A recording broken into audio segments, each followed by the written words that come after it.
Tonight on Gay Timeline, we are turning back the clock to the symposiums of 5th century Athens, where torchlight catches the curve of a young man's jaw and older men compose poetry about the divine beauty of his thighs. The wine flows dark and strong. The conversation turns to philosophy, politics, and which of the city's young athletes most perfectly embodies the ideal form. This is a world where loving another man is not hidden in shadows, but debated in sunlight, where desire between males is woven into the very fabric of what it means to be civilized, cultured, powerful. But beauty here comes with rules, strict ones. The wrong body, the wrong age, the wrong role in bed. Any of these could turn admiration into mockery, desire into shame. They had no word for what they were, but they had each other. And tonight, we say their names out loud, because they could not. I am Julian, and this is Gay Timeline, the channel that brings forgotten gay history back into the light, one quiet night at a time. So before you get comfortable, take a moment to like the video and subscribe, but only if you genuinely enjoy what I do here. And let me know in the comments where you are tuning in from and what time it is for you. It is always fascinating to see who is joining us from around the world. For most of history, these men were alone. They wrote letters no one would read. They loved in rooms no one would visit. Tonight, we keep them company. That is all sleep needs to be. A quiet act of refusing to let someone be forgotten. Have you ever wondered what it meant to be beautiful in a world that worshipped the male body with an intensity we can barely imagine today? Have you ever wondered who set the standards, who enforced them, and what happened to the men who failed to meet them? What did it feel like to walk through the agora, knowing that every older man watching you might compose a poem about your beauty, or your lack of it, before sunset? Have you ever wondered how desire and power tangled together in a culture that saw nothing strange about a 40-year-old citizen publicly courting a 17-year-old athlete? What did the young men themselves think, feel, want? And have you ever wondered why the Greeks built an entire educational system around the idea that beauty and virtue lived in the same body, that to desire a beautiful boy was to desire excellence itself? The answer begins in the 6th century before the Common Era, in a city-state that will spend the next 300 years arguing about love, beauty, and the proper way for one man to desire another. The city is Athens. The year, let us say, is 450 BCE. The Parthenon is still under construction. Pericles governs. The playwrights are at their peak. And in every corner of public life, men are falling in love with other men, or more precisely, with boys on the edge of manhood, and calling it the highest form of education. This is not metaphor. This is policy. The Greeks called it paiderastia. We translate it awkwardly as pederasty, but the English word carries criminal weight the Greek original did not. Paiderastia meant, literally, the love of boys. It described a relationship between an adult male citizen, the erastes, the lover, and an adolescent boy, the eromenos, the beloved. The erastes was typically in his 20s or 30s, established in the city, a man of status. The eromenos was between 12 and 18, still beardless, still in that narrow window the Greeks considered the peak of male beauty. This was not a relationship between equals. The inequality was the point. The historian Kenneth Dover spent years working through Athenian vase paintings, court speeches, and comedy fragments to map the social rules of Greek male love. What he found was a system of staggering complexity, a whole grammar of gestures and glances and acceptable touch. The erastes pursued. The eromenos was pursued. The erastes gave gifts, a hare, a rooster, a wreath, an iron strigil for scraping oil off skin after exercise. The eromenos accepted or refused. If he accepted, the relationship began. If he refused, the erastes was expected to back off gracefully, though in practice many did not. The ideal eromenos was beautiful, but beauty here had a checklist. First, youth. The beloved had to be young enough that his beard had not yet come in. The moment the first dark hairs appeared on his jaw, the clock started ticking. A bearded man could still be handsome, admired, desired, but he could no longer be an eromenos. The role required smoothness, softness, the vulnerability of not quite man. Second, athleticism.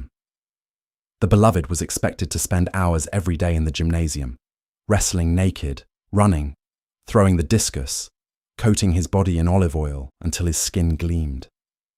The Greek ideal was not the bulky muscle of a modern bodybuilder. It was the lean, carved definition of a sprinter or a boxer. Broad shoulders, narrow hips, defined thighs, a flat, taut stomach. This was the body immortalized in marble, the body that still defines Western beauty standards 2,500 years later. Third, modesty. The eromenos was expected to be desirable but not seductive. He should lower his eyes when an older man approached. He should blush. He should seem just slightly uncomfortable with his own beauty, as if he had not yet realized the power it gave him. An eromenos who flaunted his looks, who posed, who used his beauty to extract gifts from multiple lovers. That boy earned a reputation, and not a good one. Fourth, and this is where it gets complicated, passivity without eagerness. The eromenos was supposed to accept the Erastes' attentions as a form of mentorship, education, civic duty. He was not supposed to enjoy the sexual component too much. Enjoyment, in this framework, meant he was soft, unmanly. The word the Greeks used was kinaidos, a man who liked being penetrated, who took pleasure in the passive role, who might grow up to be one of those men who never stopped being eromenos, who never graduated to the active, dominant role of Erastes. This is the dark heart of Greek beauty standards. Desire was celebrated. Pursuit was celebrated. But receptivity, actual sexual pleasure in receiving, was despised. The body that met all these criteria was rare, and the men who possessed it knew it. The vase paintings survive in museums across Europe. Red figure, black figure, careful scenes of courtship painted onto wine cups and storage jars. The Erastes approaches from the left, one hand extended, offering a gift. The eromenos stands with his weight on one leg, his head turned slightly away, his body language communicating exactly the right mixture of awareness and reluctance. Between them, the space of negotiation. Around them, often, an audience. Courtship was public. Privacy was suspicious. One vase in the British Museum shows an older man reaching toward a youth's genitals. The youth places his own hand on the man's wrist, not pushing away, not pulling closer, just holding. The gesture freezes a moment of choice. The youth has not decided yet. The man waits. The painter captured that weight, that balance point, and 2,400 years later, we can still see it. What the vase does not show is what happened next. For that, we turn to the written record, which is vast, contradictory, fascinating, and more than a little unreliable. The Greeks loved to argue about love. Plato's Symposium is the most famous example, a drinking party where 7 men take turns speechifying about the nature of eros. Pausanias, one of the speakers, draws a distinction between common love and heavenly love. Common love, he says, is the love of the body alone, indiscriminate, unworthy. Heavenly love is the love of a beautiful soul housed in a beautiful body, the love that makes both lover and beloved better men. The speech is self-serving. Pausanias is arguing for the moral superiority of exactly the kind of relationship he himself is in. But embedded in his argument is a roadmap of what Athenian men claimed to value. They valued beauty that signaled virtue. They valued desire that elevated rather than degraded. They valued relationships where the older man taught and the younger man learned. Rhetoric, politics, warfare, philosophy, the skills of citizenship. Sex was part of the package, but it was supposed to be the least important part. Supposed to be. In practice, the sex was often the entire point. The comic playwright Aristophanes writing a generation after the symposium, was less high-minded.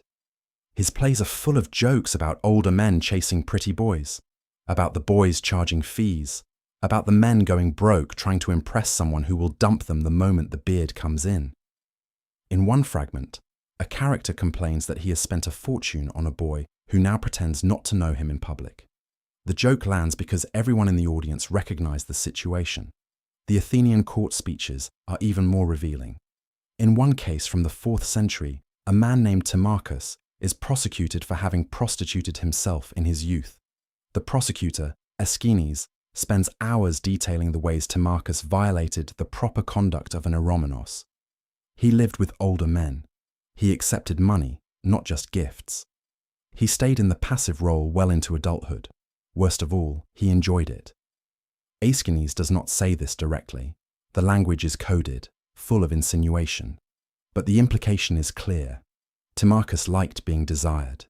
He performed the role too well. And because of this, Aeschines argues, he forfeited his right to speak in the assembly. A man who sold his body cannot be trusted with the city's virtue. Timarchus lost the case. He was stripped of his citizenship rights.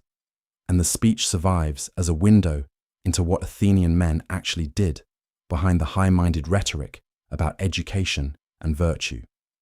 They had sex, often, with young men who were, by modern standards, children. The age gap makes modern readers deeply uncomfortable, and it should. But if we skip over it or soften it, we lose the reality of the system. The eromenos was not a peer. He was not an equal partner exploring his sexuality with someone his own age. He was a boy, legally and socially subordinate, entering a relationship with an adult man who held all the power. The Greeks did not see this as abuse. They saw it as pedagogy. The boy learned by submitting, not sexually, they would insist, but intellectually, emotionally, martially, to an older man who would guide him towards citizenship. But submission is a slippery word, and the line between mentorship and exploitation was thinner than the philosophers wanted to admit. The beauty standard itself enforced the age gap. Once the beard came in, the young man graduated. He was no longer beautiful in the way that justified pursuit. He was expected to marry a woman, produce heirs, and eventually take his own turn as Erastes, pursuing the next generation of beardless youths. The cycle repeated. The men who refused to graduate, who stayed in the passive role, who kept seeking older lovers, who never became Erastes themselves. Those men were mocked, marginalized, legally vulnerable. They had missed their window. They had failed to become men. This is what made someone beautiful in classical Athens. Youth, smoothness, athleticism, modesty, passivity, and a willingness to age out of desirability on schedule. The standard was narrow, brutal even. And for the men who met it, the window lasted perhaps 6 years. But within that window, they were gods. The poet Theognis of Megara wrote in the 6th century about a boy named Kyrnos. The poems are astonishingly direct. Theognis compares Kyrnos to a young horse, beautiful and untamed. He describes the boy's thighs, his skin, the way he moves through the gymnasium. He begs Kyrnos to remember him when the boy's beauty fades, when other men stop writing poems, when the gifts stop coming. The desperation in the poems is palpable. Theognis knows the clock is ticking. The boy will grow a beard. The boy will marry. The boy will forget. And he did. Kyrnos's name survives only because Theognis could not let him go. The same pattern repeats across the lyric tradition. Pindar writes about athletes, their bodies perfect, their victories glorious, their beauty a gift from the gods. Ibycus writes about boys who drive him mad with desire. Anacreon writes about the pain of loving someone who does not love back. The poets are older, the boys are young, the poets are desperate, the boys are indifferent or flattered or calculating. The power dynamic is unstable, constantly shifting. The older man has social power, money, status, but the boy has beauty, and for a few years, beauty is leverage. Some boys used it. We know this because the Athenians complained about it constantly. There are speeches warning fathers not to let their sons become too beautiful, too aware of their own appeal. There are laws regulating the gymnasiums, controlling when and where boys could exercise, trying to limit the access older men had to the bodies on display. The laws did not work. The gymnasiums remained the primary hunting ground for men seeking younger lovers. The poet Solon, who helped write Athens' legal code, also wrote poems about beautiful boys. The contradiction did not trouble him. It troubled the boys' fathers. Or at least, it was supposed to. The reality is murkier. Many fathers encouraged the attention. An Erastes from a powerful family could open doors for a boy. He could teach him rhetoric, introduce him to the right people, fund his entry into public life. The relationship was transactional. The boy gave beauty, youth, access to his body. The man gave education, status, connections. If both played their roles correctly, both benefited. If the system depended on the boy playing hard to get. If he gave in too easily, he looked weak. If he never gave in, the Erastes lost interest. The boy had to calibrate his resistance perfectly, enough to preserve his reputation, not so much that the man walked away. This is what the vase paintings show. That frozen moment of negotiation. The boy deciding how much to yield, how much to withhold. The man waiting to see which way the balance tips. The philosopher Xenophon describes a conversation where Socrates warns a young man named Critobulus about the dangers of kissing a beautiful boy. A kiss, Socrates says, is like a spider bite. It injects venom. The venom spreads. Soon the man is obsessed, enslaved to his desire, unable to think of anything else. He becomes ridiculous. The solution, Socrates suggests, is to avoid beautiful boys entirely. Critobulus ignores the advice. Of course he does. The entire dialogue is Xenophon's way of saying that Socrates' theory was beautiful and his practice was impossible. Everyone kissed beautiful boys. Everyone got bitten. Everyone became, at least briefly, ridiculous. Even Socrates. The historical Socrates was famously ugly. Snub-nosed, bulging eyes, a face like a satyr. He joked about it constantly, but he also spent enormous amounts of time around beautiful young men, Alcibiades, Charmides, Phaedrus, Critobulus himself. Plato's dialogues are full of moments where Socrates describes a youth's beauty in language that borders on ecstatic. He calls it philosophical. He insists he is interested in their souls, not their bodies. But the descriptions linger on physical details.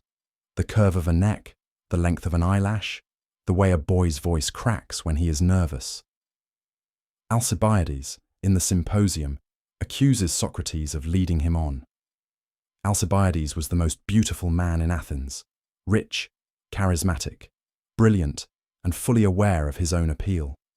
He describes lying down next to Socrates under a cloak, expecting seduction. Socrates talked philosophy all night and then got up and left. Alcibiades, insulted and baffled, concludes that Socrates is either superhuman or completely insane. The scene is played for comedy, but it also reveals the assumption. A beautiful youth offers himself. The older man is expected to take what is offered. Socrates' refusal is so strange it becomes the centerpiece of Alcibiades' speech. The fact that Alcibiades is telling this story years later, still hurt, still confused, suggests that rejection was not something beautiful boys experienced often. Beauty gave power, but only for a moment, and only to a very specific kind of body. The men who did not meet the standard, too old, too hairy, too heavy, too dark, too poor to afford the gymnasium, those men were invisible. Or worse, they were punchlines. Aristophanes' comedies are full of jokes about ugly men trying and failing to attract anyone. The jokes work because the audience agreed that ugly men deserved to fail. Beauty was a sign of divine favor. Ugliness was a sign of something wrong, something broken, something unworthy of love. This is the piece of the Greek beauty standard that we forget when we rhapsodize about their celebration of male beauty. They celebrated one very narrow version of it. Everyone else was shut out. The classical scholar James Davidson, working through the evidence of Athenian prostitution, found that the city had a thriving market in male sex workers. Some were enslaved. Some were free men who had fallen into debt. Some were foreigners with no citizen protections. And some were former eromenoi who had aged out of desirability but discovered they could still make money from older men willing to pay for the fantasy of youth. These men are invisible in the high philosophical texts. Plato does not mention them. Xenophon does not mention them. But the comic playwrights mention them constantly, and the court speeches reveal a legal system obsessed with punishing them. The Split tells you everything. The philosophers wanted to talk about love as education, beauty as virtue, desire as a path to the divine. The playwrights and the lawyers knew that most of the time desire was just desire. Men wanted beautiful bodies. They paid for access, and the men who sold access were despised for it, not because they were selling sex, but because they were selling the wrong kind of sex, in the wrong role, past the age when passivity was acceptable. The beauty standard was not just an aesthetic preference, it was a tool of social control. It told men when to desire and when to stop, who to pursue and who to ignore, what role to play and when to graduate to the next one. The men who followed the script were celebrated. The men who refused or failed or could not afford to play, those men were erased. But they existed. In the margins of the vase paintings, there are older men with beards, watching the courtship scenes, their faces unreadable. In the fragments of lost plays, there are jokes about men who never stopped wanting to be desired, who never graduated, who kept haunting the gymnasiums long after their own beauty faded. In the court speeches, there are men like Timarchus who lived the life they wanted and paid for it with their citizenship. The standard was narrow, but the desire was wide, and the gap between what men were supposed to want and what they actually wanted created a whole shadow world of men who loved wrong, desired wrong, lived wrong, and survived anyway. Tonight, we are walking into that world, not the world of Plato's speeches or Pindar's odes, the world underneath, the world where beauty was currency, youth was leverage, and the men who aged out of desirability had to find new ways to be loved. We need to understand how the ideal was constructed before we can see who it crushed. So let us start with the body itself. The Greek male beauty standard begins in the gymnasium. The word gymnasium comes from gymnos, meaning naked. The Greeks exercised nude. This was not incidental. Nudity was the whole point. The gymnasium was where Athenian boys became men. They arrived around age 12, right after their formal schooling began. They spent hours every day running, wrestling, throwing the javelin, boxing. The exercise was meant to prepare them for war. Athens was a military state. Every male citizen served. A weak body was a liability. A strong body was a civic duty. But the gymnasium was also a stage. The boys exercised in full view of adult men who came to watch. Some of these men were fathers, trainers, teachers. Some were Erastes, scouting for their next beloved. The line between mentorship and predation was, in practice, impossible to draw. A man could claim he was simply admiring athletic excellence. He could also be staring at a 14-year-old's thighs and composing a poem about them before he got home. The boys knew they were being watched. They oiled their skin to make the muscles stand out. They used a strigil, a curved metal scraper, to remove the oil, dirt, and sweat after exercise. The process of scraping was intimate. Sometimes the boys did it for each other. Sometimes an older man offered to help. The offer was never just about hygiene. The vase paintings capture this too. One cup in the Louvre shows a bearded man holding a strigil, standing close behind a youth. The youth is bent slightly forward. The man's hand is on the boy's shoulder. The posture is ambiguous. It could be assistance. It could be the moment before a kiss. The painter left it open. Athleticism shaped the body, but oil shaped how it was seen. Olive oil, applied liberally, turned skin into bronze. It caught the light. It made every muscle visible. The Greeks were obsessed with definition, with the way a ribcage curved inward below the chest, the way the muscles of the lower abdomen formed a V pointing downward. They had a word for that V shape. They called it the Apollo's girdle. It was the mark of a body in peak condition, the mark of a youth who spent enough time in the gymnasium to carve himself into something worth desiring. Not every boy could afford the gymnasium. It required leisure. A boy had to be free from labour, free from the need to work. Slaves exercised, but separately, in different spaces, under different rules. Foreign men exercised, but they were never eromenos material. The beauty standard applied only to citizens, only to the sons of men who owned enough property to give their boys the gift of idle hours spent perfecting their bodies. Class and beauty were inseparable. A poor boy could be handsome, but he could not be beautiful, not in the way that mattered. Beauty required performance, and performance required resources. The poet Pindar made a career celebrating athletic victors. His odes were commissioned by wealthy families whose sons won at the Olympic Games, the Pythian Games, the Nemean Games. The poems praise the victories, yes, but they spend even more time describing the victors' bodies. Pindar calls them godlike. He compares them to heroes. He lingers on their youth, their strength, the way they move through space, as if the gods themselves guided their limbs. These poems were not private. They were performed publicly, sung by choirs, heard by the entire city. A boy whose body was praised by Pindar became famous. He became desirable. And the families knew this. They paid Pindar not just to commemorate the victory, but to advertise the boy's beauty, to signal to potential Erastes that this youth was available, well-bred, worth pursuing. Pindar wrote one ode for a boy named Theoxenus of Tenedos. The poem is remarkable for how openly it conflates athletic victory with erotic appeal. Pindar describes watching Theoxenus and feeling his heart shake. He writes that anyone who could look at the boy's beauty without desire must have a heart of iron. The poem was commissioned by Theoxenus's father. The father wanted the world to know his son was irresistible. It worked. Theoxenus became one of the most celebrated beauties of his generation. Other poets wrote about him. Erastes competed for his attention. And then he grew a beard, and the poems stopped. We do not know what happened to him after that. He disappears from the record. His beauty had a shelf life. When it expired, so did his fame. This is the pattern.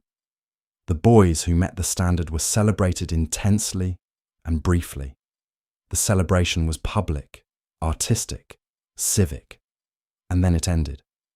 The boy became a man. He married. He pursued the next generation of youths. The cycle repeated. But what did the boys themselves feel? We have almost no record of their inner lives. The poets speak. The philosophers speak. The boys are silent. Or more precisely, they are spoken for. We have their images on vases, their names in poems, their bodies described in odes. But we do not have their words, except in one or two places. There is a fragment of a play, now lost, by a comic playwright whose name has not survived. The fragment is spoken by a young man who has just been dumped by his Erastes. The older man has moved on to a younger boy, someone whose beard has not yet started to grow.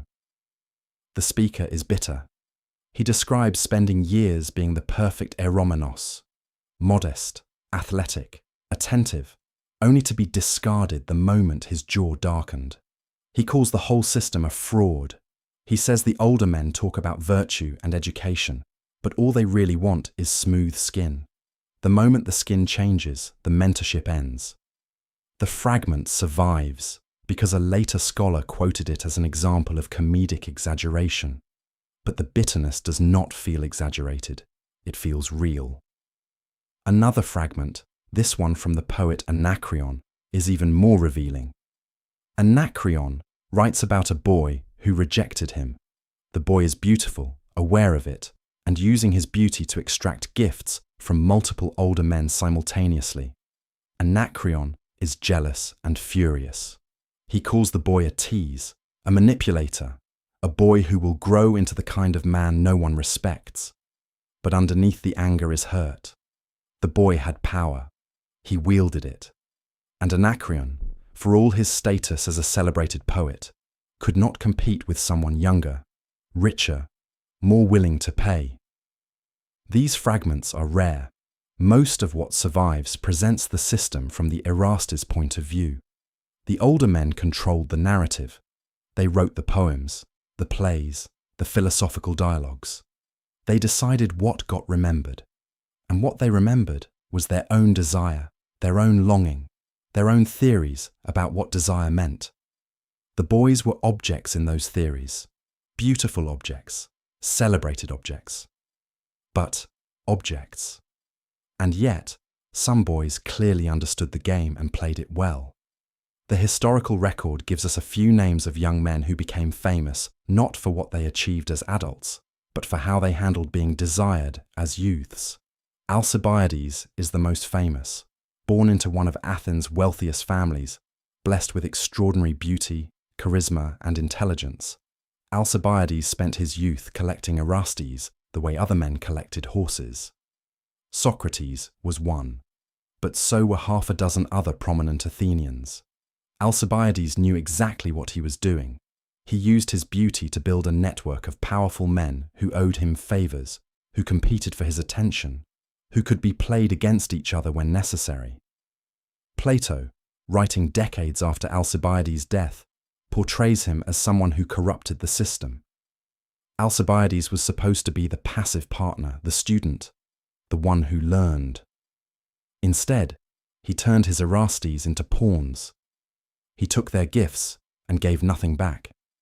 He performed modesty while calculating his next move. And when his beauty faded, he transitioned seamlessly into political power. Because by then he had spent years learning how to manipulate the men who ran Athens. Alcibiades ended badly. He betrayed Athens, fled to Sparta, betrayed Sparta, fled to Persia, tried to return to Athens, and was eventually assassinated in exile. Plato presents his life as a cautionary tale about beauty without virtue, desire without restraint, a soul that could have been great but was ruined by its own appetites. But another reading is possible. Alcibiades understood that the system was transactional and predatory. He refused to be only the object. He became the subject. He used the same tools the older men used, manipulation and charm and calculated intimacy, and he used them better. The men who celebrated the system when they were in control hated him for beating them at their own game. There is a vase painting in Berlin that some scholars believe depicts Alcibiades. A youth sits on a couch, cup in hand, surrounded by 3 older men. The men lean toward him.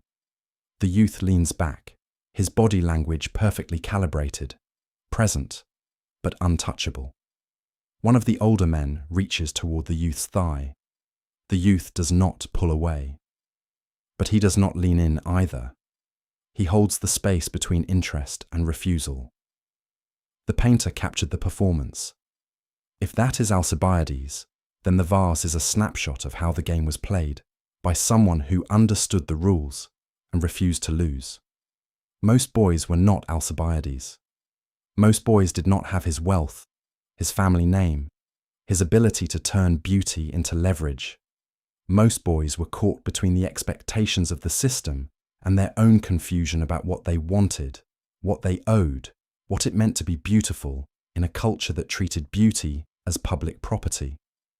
The philosopher Plato, in his dialogue Charmides, describes meeting a youth named Charmides for the first time. Charmides is famous for his beauty. Everyone in Athens knows his name. When he enters the gymnasium, the entire room falls silent.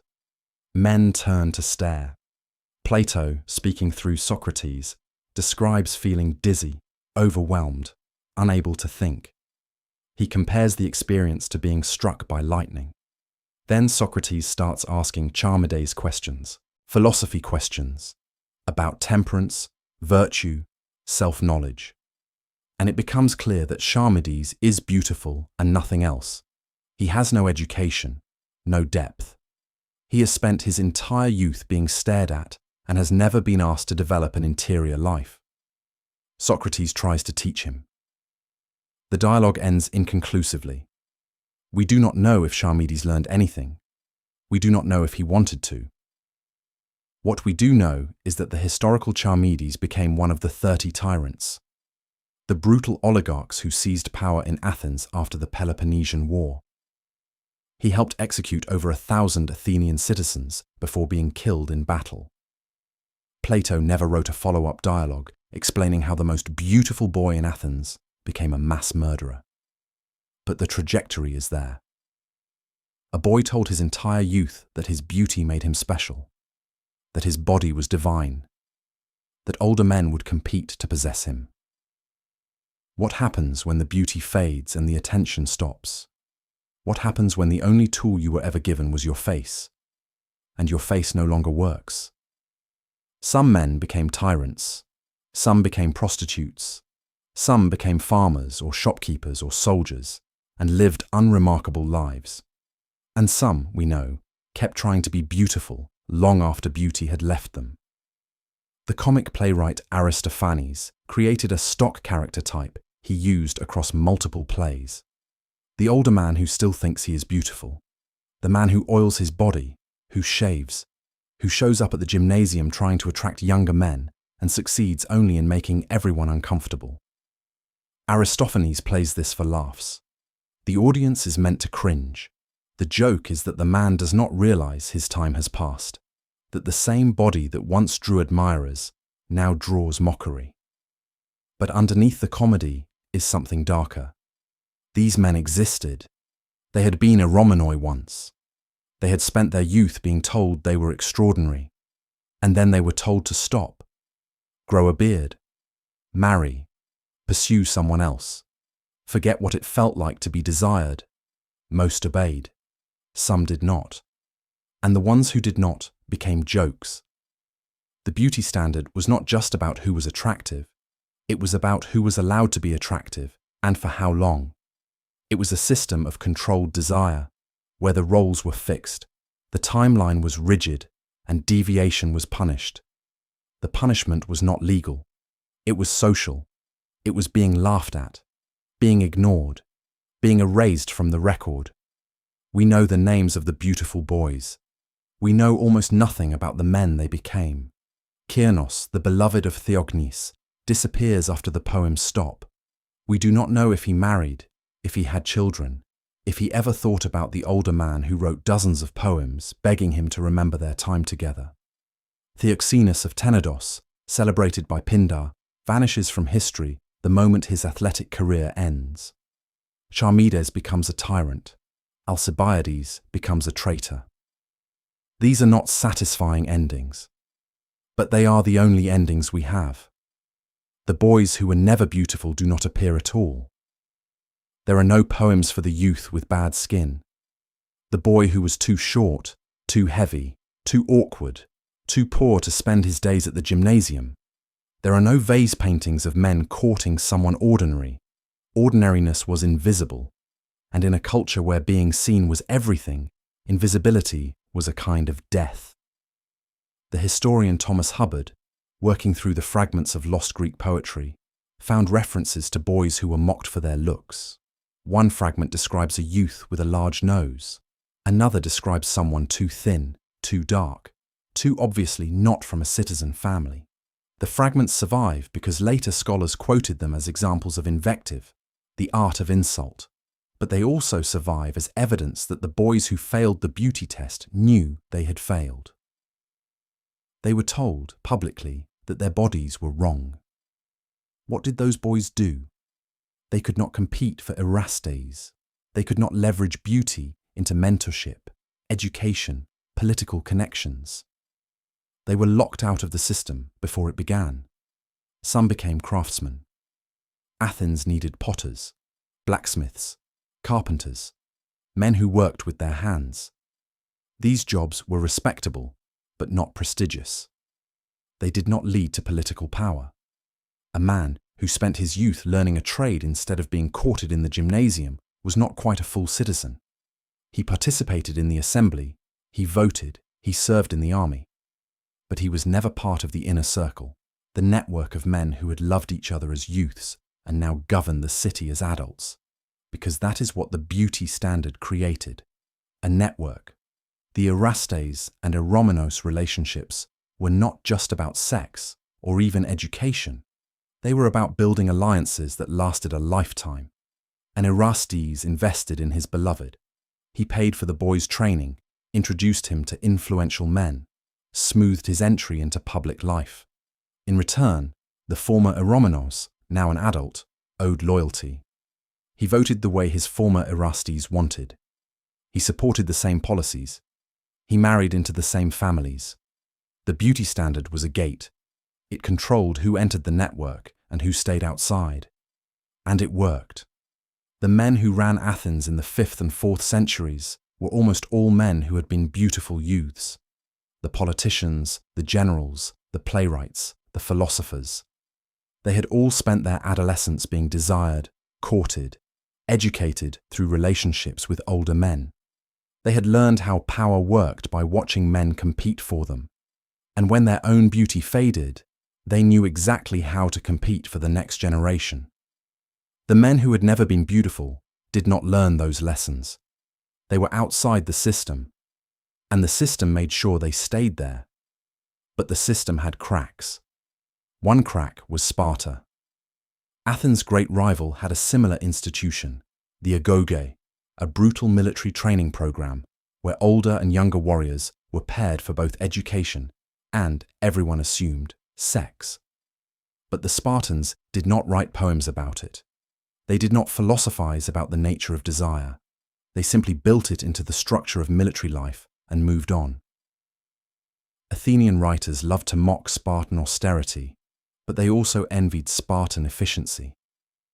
Sparta did not need to argue about whether love between men was noble or base. It was simply useful. It made soldiers loyal to each other. That was enough. Athens could not let it be that simple. Athenian intellectuals needed desire to mean something. They needed it to be about virtue, beauty, the good, the true.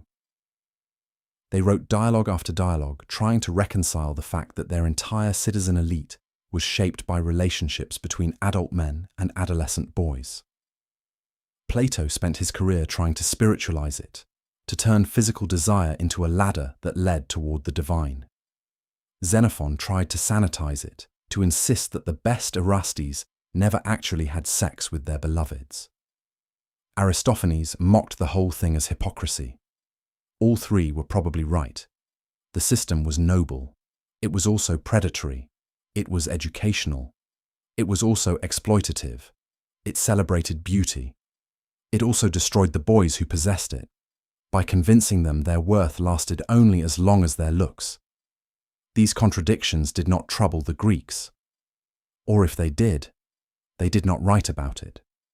They wrote about the ideal, the beautiful youth, the virtuous Erastes, the love that made both men better. The reality underneath, the coercion and the aging out, and the boys who were never beautiful enough to begin with. That reality was left for the comic playwrights and the later historians, and for us, because we inherit this. The Greek beauty standard never died. It went underground for a while, during the Christian centuries, resurfaced in the Renaissance, and exploded back into Western consciousness in the 19th century, when European men rediscovered Greek vases and decided this was what male beauty should look like. The classical ideal: lean, athletic, smooth, young. 2,000 years later, we are still chasing the same body. Open any gay dating app. Look at the profiles. The bodies on display are Greek bodies, defined abs, broad shoulders, narrow hips, hairless chests. The men in these photos have spent hours at the gym, sculpting themselves into the shape that Athens decided was beautiful in the 5th century before the Common Era. They do not know that is what they are doing. But the template is older than they are. The age obsession is older too. Gay culture fetishizes youth the way Athens did. The cult of the twink, the celebration of the barely legal, the notion that men over 30 are past their prime. This is not biological, it is cultural, and it comes from Greece. So does the role anxiety. The Greeks invented the top-bottom binary and the shame attached to bottoming. They decided that passivity was femininity, that receptivity was weakness, that a man who enjoyed being penetrated was not quite a man. That idea survived the fall of Athens, survived the rise of Christianity, survived 2,000 years of moral panic, and landed in the 20th century intact. It is still here. In the way gay men talk about sex, in the hierarchy of desirability, in the quiet shame that bottoms are taught to feel. Athens gave us the template. We never let it go. But Athens also gave us something else. Proof that men loved men openly, publicly, without apology. Proof that same-sex desire was not hidden or criminalized, but woven into the fabric of culture, education, art. The Greeks were not closeted. They were not ashamed. They built a civilization that assumed men would desire other men, and they organized society around that desire. Yes, the system was flawed. Yes, it was exploitative. Yes, the beauty standard crushed as many men as it celebrated. But it also existed. For 300 years, in the center of the Western world, men loved men and no one questioned their right to do so. That matters. It matters because for most of history, queer people have been told we are new, that our desires are modern, that the past was straight and we are the deviation. Greece proves otherwise. Greece proves that cultures can be organized around same-sex love, that men desiring men can be considered normal, natural, even noble. The fact that they got so much wrong does not erase the fact that they got the central thing right. Love between men is not a crime. It is not a sickness. It is not even unusual. It is simply love. The beauty standard was not just enforced through poetry and philosophy. It was enforced through law. Athens had regulations that seem bizarre to modern eyes, but made perfect sense within the logic of a system that treated adolescent male beauty as a civic resource to be carefully managed.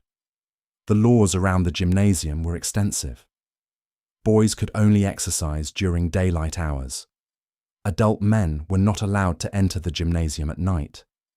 Trainers had to be over 40 years old. These rules existed because everyone understood what happened when beautiful youths and older men occupied the same space without supervision. The regulations were an acknowledgement that the system was always teetering on the edge of abuse. The laws were also largely ignored.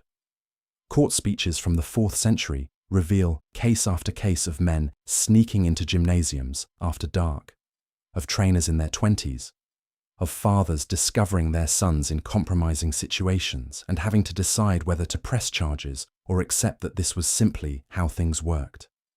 One speech, delivered by the orator Aeschines, describes a man named Misgolas who essentially camped outside the gymnasium waiting for a particular boy to finish his exercises. Misgolas followed the boy home. He sent gifts. He bribed the boy's slave. Eventually, he succeeded in starting an affair that the boy's father apparently tolerated until political rivalries made it convenient to prosecute. The case reveals the double standard at the heart of the system. Misgolas was not prosecuted for pursuing a youth. He was prosecuted for pursuing the wrong youth at the wrong political moment. The beauty standard was always entangled with power. A boy from a powerful family could be courted openly. His Erastes gained status by association. But a boy from a weaker family, or a boy whose father had enemies, that boy's beauty made him vulnerable. His Erastes could be prosecuted, humiliated, exiled. The boy himself could be dragged into court and forced to testify about what had happened in private. The testimony was brutal. The courts wanted details. Who touched whom? Who initiated? Who was passive? The questions were designed to humiliate, to force the youth to admit in public that he had been penetrated, that he had accepted the passive role, that he had behaved in ways that forfeited his right to full citizenship. and the youth had no choice but to answer. Refusing to testify meant contempt of court. Lying meant perjury. Telling the truth meant social death. This is what the beauty standard cost. For the few years a boy was beautiful, he had power. But that power was always conditional. It could be revoked the moment his beauty became inconvenient to someone more powerful. The boy was celebrated right up until he was sacrificed. The courts also reveal another category of men who complicate the narrative: the pornai, male prostitutes. These men sold sex openly. Some worked in brothels. Some worked the streets. Some were enslaved and had no choice. But some were free citizens who had decided that selling their beauty was more profitable than giving it away to a single Orestes, who might or might not follow through on his promises of mentorship and support. The law despised them.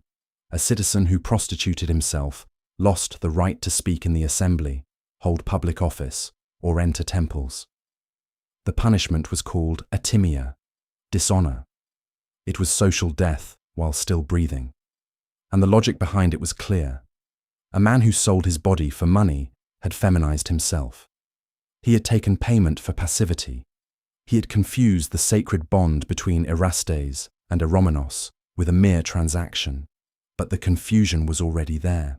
The so-called sacred bond was transactional from the start. The Eromenos gave his beauty and his body. The Erastes gave gifts, education, political connections.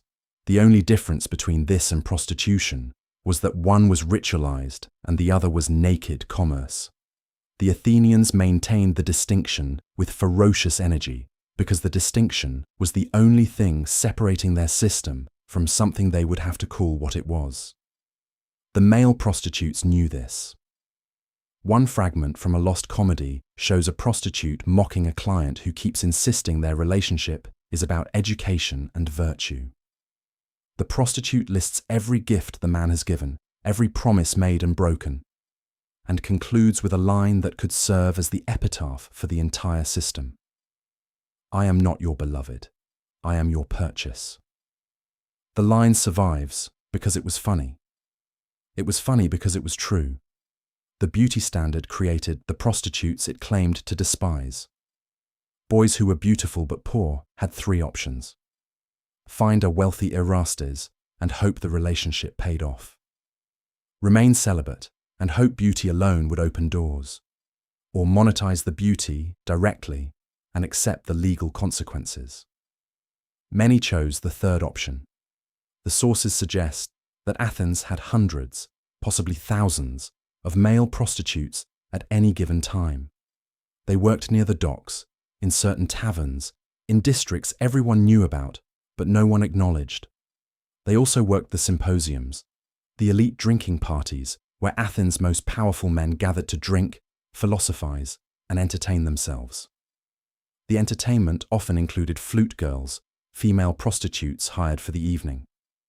But it also included beautiful young men, some enslaved, some free, who circulated through the party offering wine, conversation, and whatever else the guests desired. These men were part of the furniture. No one thought twice about their presence. But no one wrote them into the philosophical dialogues either. Plato's Symposium is set at one of these parties. The dialogue is full of beautiful youths serving wine, sitting on laps, being passed from couch to couch. But the youths do not speak. They are scenery. The philosophers talk about love, while literally fondling the bodies of young men who have been rented for the evening. The contradiction is invisible to the speakers. It is only visible to us, 2 millennia later, reading the text and wondering how they could not see what they were doing. They saw. They simply did not care. Or they cared in the way that people care about contradictions they have no intention of resolving.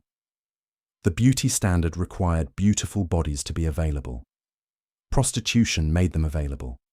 So prostitution was tolerated in practice and condemned in theory. The men who bought sex were rarely punished. The men who sold it were destroyed. This is the pattern across every dimension of the system. The men with power set the rules. The men without power obeyed or paid the consequences. Beauty gave a boy a few years of leverage. But leverage is not power. Real power was always held by the older men, the Erasts, the men who wrote the laws and the poems and the dialogues that defined what desire was supposed to mean. And what did desire mean to them? For some, it meant exactly what they claimed. Education, mentorship, a bond that elevated both partners. We have letters between Erastes and their former eromenoi that suggest genuine affection, respect, even love that lasted decades. One letter, preserved in a collection of private correspondence, shows a man in his 50s writing to his former beloved, now in his 30s. The man reminisces about their time together, the conversations they had, the lessons taught and learned. He asks after the younger man's family, offers political advice, closes with a line that translates roughly as, "You were the best thing that happened to me." The letter is tender. It is one of the few documents we have that shows the system working the way it was supposed to. The older man genuinely cared. The younger man genuinely benefited. Both look back on the relationship with warmth. This happened. Not often, but it happened. For others, desire meant obsession. We have poems where the Erastes describes himself as a slave to his beloved, unable to think of anything else, willing to do anything to win the boy's favour. The language is extreme. The poets describe sleepless nights, loss of appetite, physical pain. They use the word nosos, disease, desire as sickness, desire as something that destroys the self. This is the dark side of the beauty standard.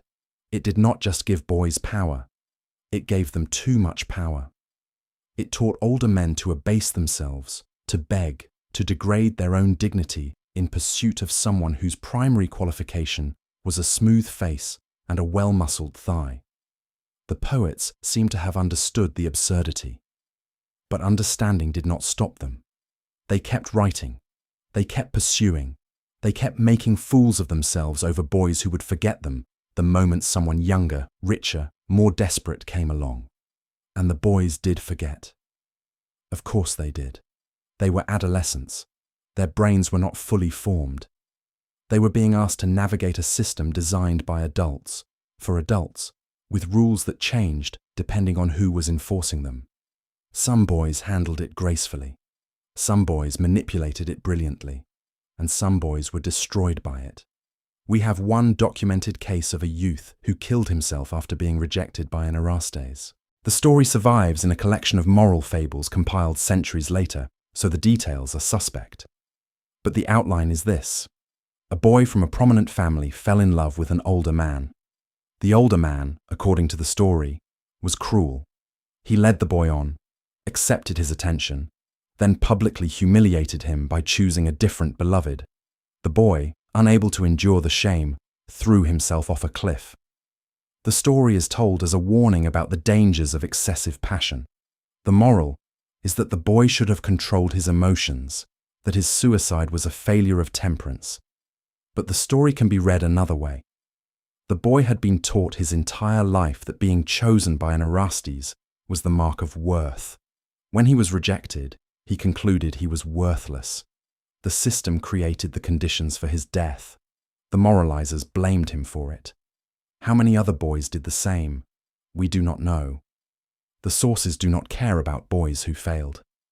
They care about boys who succeeded, boys who became men of consequence, boys whose beauty paid off.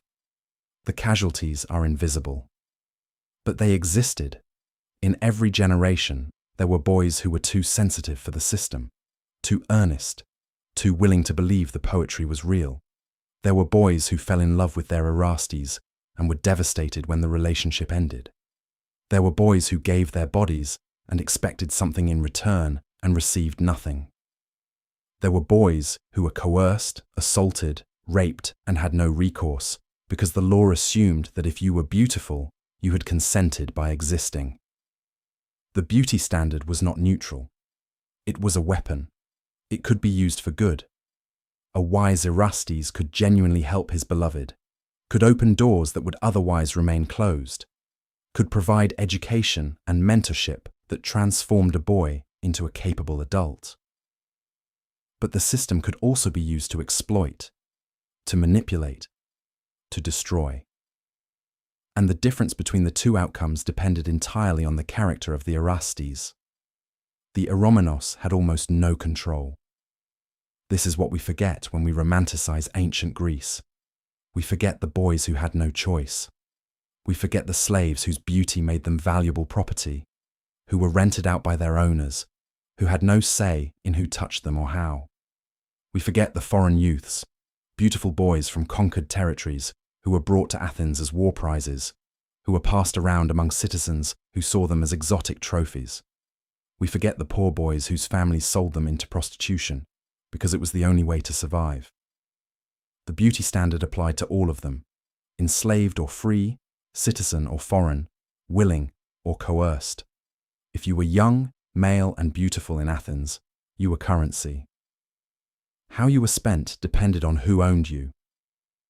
The classicist Paul Cartledge, in his work on Spartan society, notes that Athens was unusual in how much it talked about its own system.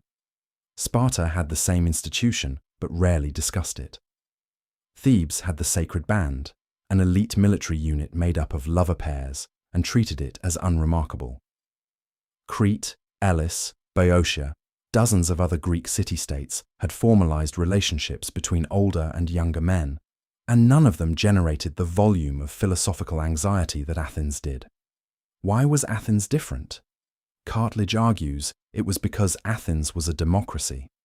The Athenians believed that citizens were equal, that every man had a voice in the assembly, that political power should be distributed widely. But the beauty system created inequality. It gave some boys access to power through their relationships with older men, and it locked other boys out. The contradiction between democratic ideals and erotic hierarchy made the Athenians deeply uncomfortable. So they talked about it endlessly, trying to justify it, trying to prove that the relationships were about virtue and education, rather than power and exploitation. They never resolved the contradiction. They just kept talking. And the talking shaped Western thought for the next 2,000 years. Every European philosopher who wrote about love read Plato. Every Renaissance artist who painted the male body studied Greek sculptures. Every 19th century intellectual who tried to justify or condemn homosexuality looked to Athens for precedent. The beauty standard Athens created became the beauty standard the West inherited. But there was resistance. Even in Athens, even at the height of the system's power, there were men who said no. Diogenes the cynic was one. He rejected the entire edifice of Athenian culture, beauty standards included. Diogenes lived in a jar in the marketplace. He owned nothing. He masturbated in public to prove that sexual desire did not require another person, let alone a beautiful one. When a wealthy Erastes offered to take him to the baths and the gymnasium, Diogenes refused.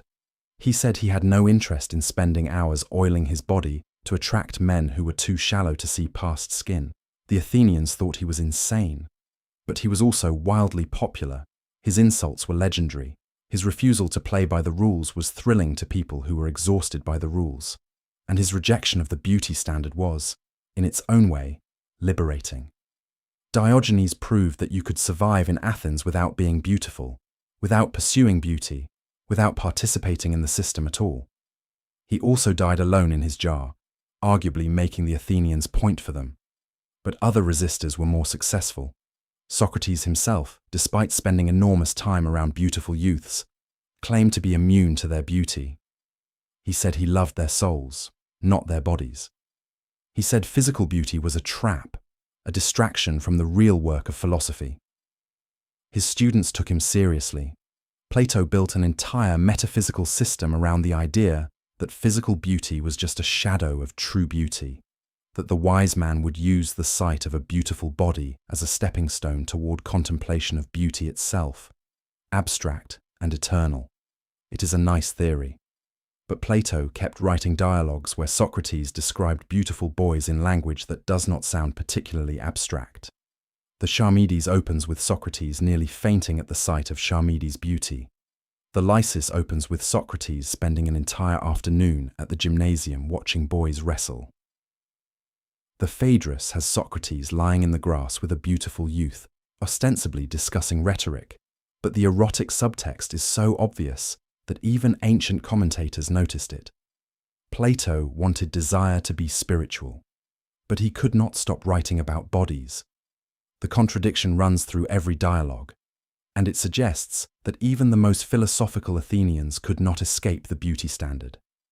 They could theorize their way around it. They could not actually transcend it. The closest anyone came was the Stoics, a school of philosophy that emerged in the generation after Plato. The Stoics taught that desire was a disturbance, that the wise man should be indifferent to beauty, indifferent to pleasure, indifferent to the whole system of pursuit and rejection that consumed so much of Athenian life. A Stoic Erastes was a contradiction in terms. You could not be a lover and be indifferent. The Stoics were respected. They were also mocked. Aristophanes would have had a field day with them if he had lived long enough. The comic poets who came after him did. There are fragments of plays where Stoic philosophers are portrayed as men who claim to be above desire, but secretly visit prostitutes. The jokes suggest that most Athenians did not believe the Stoic program was humanly possible.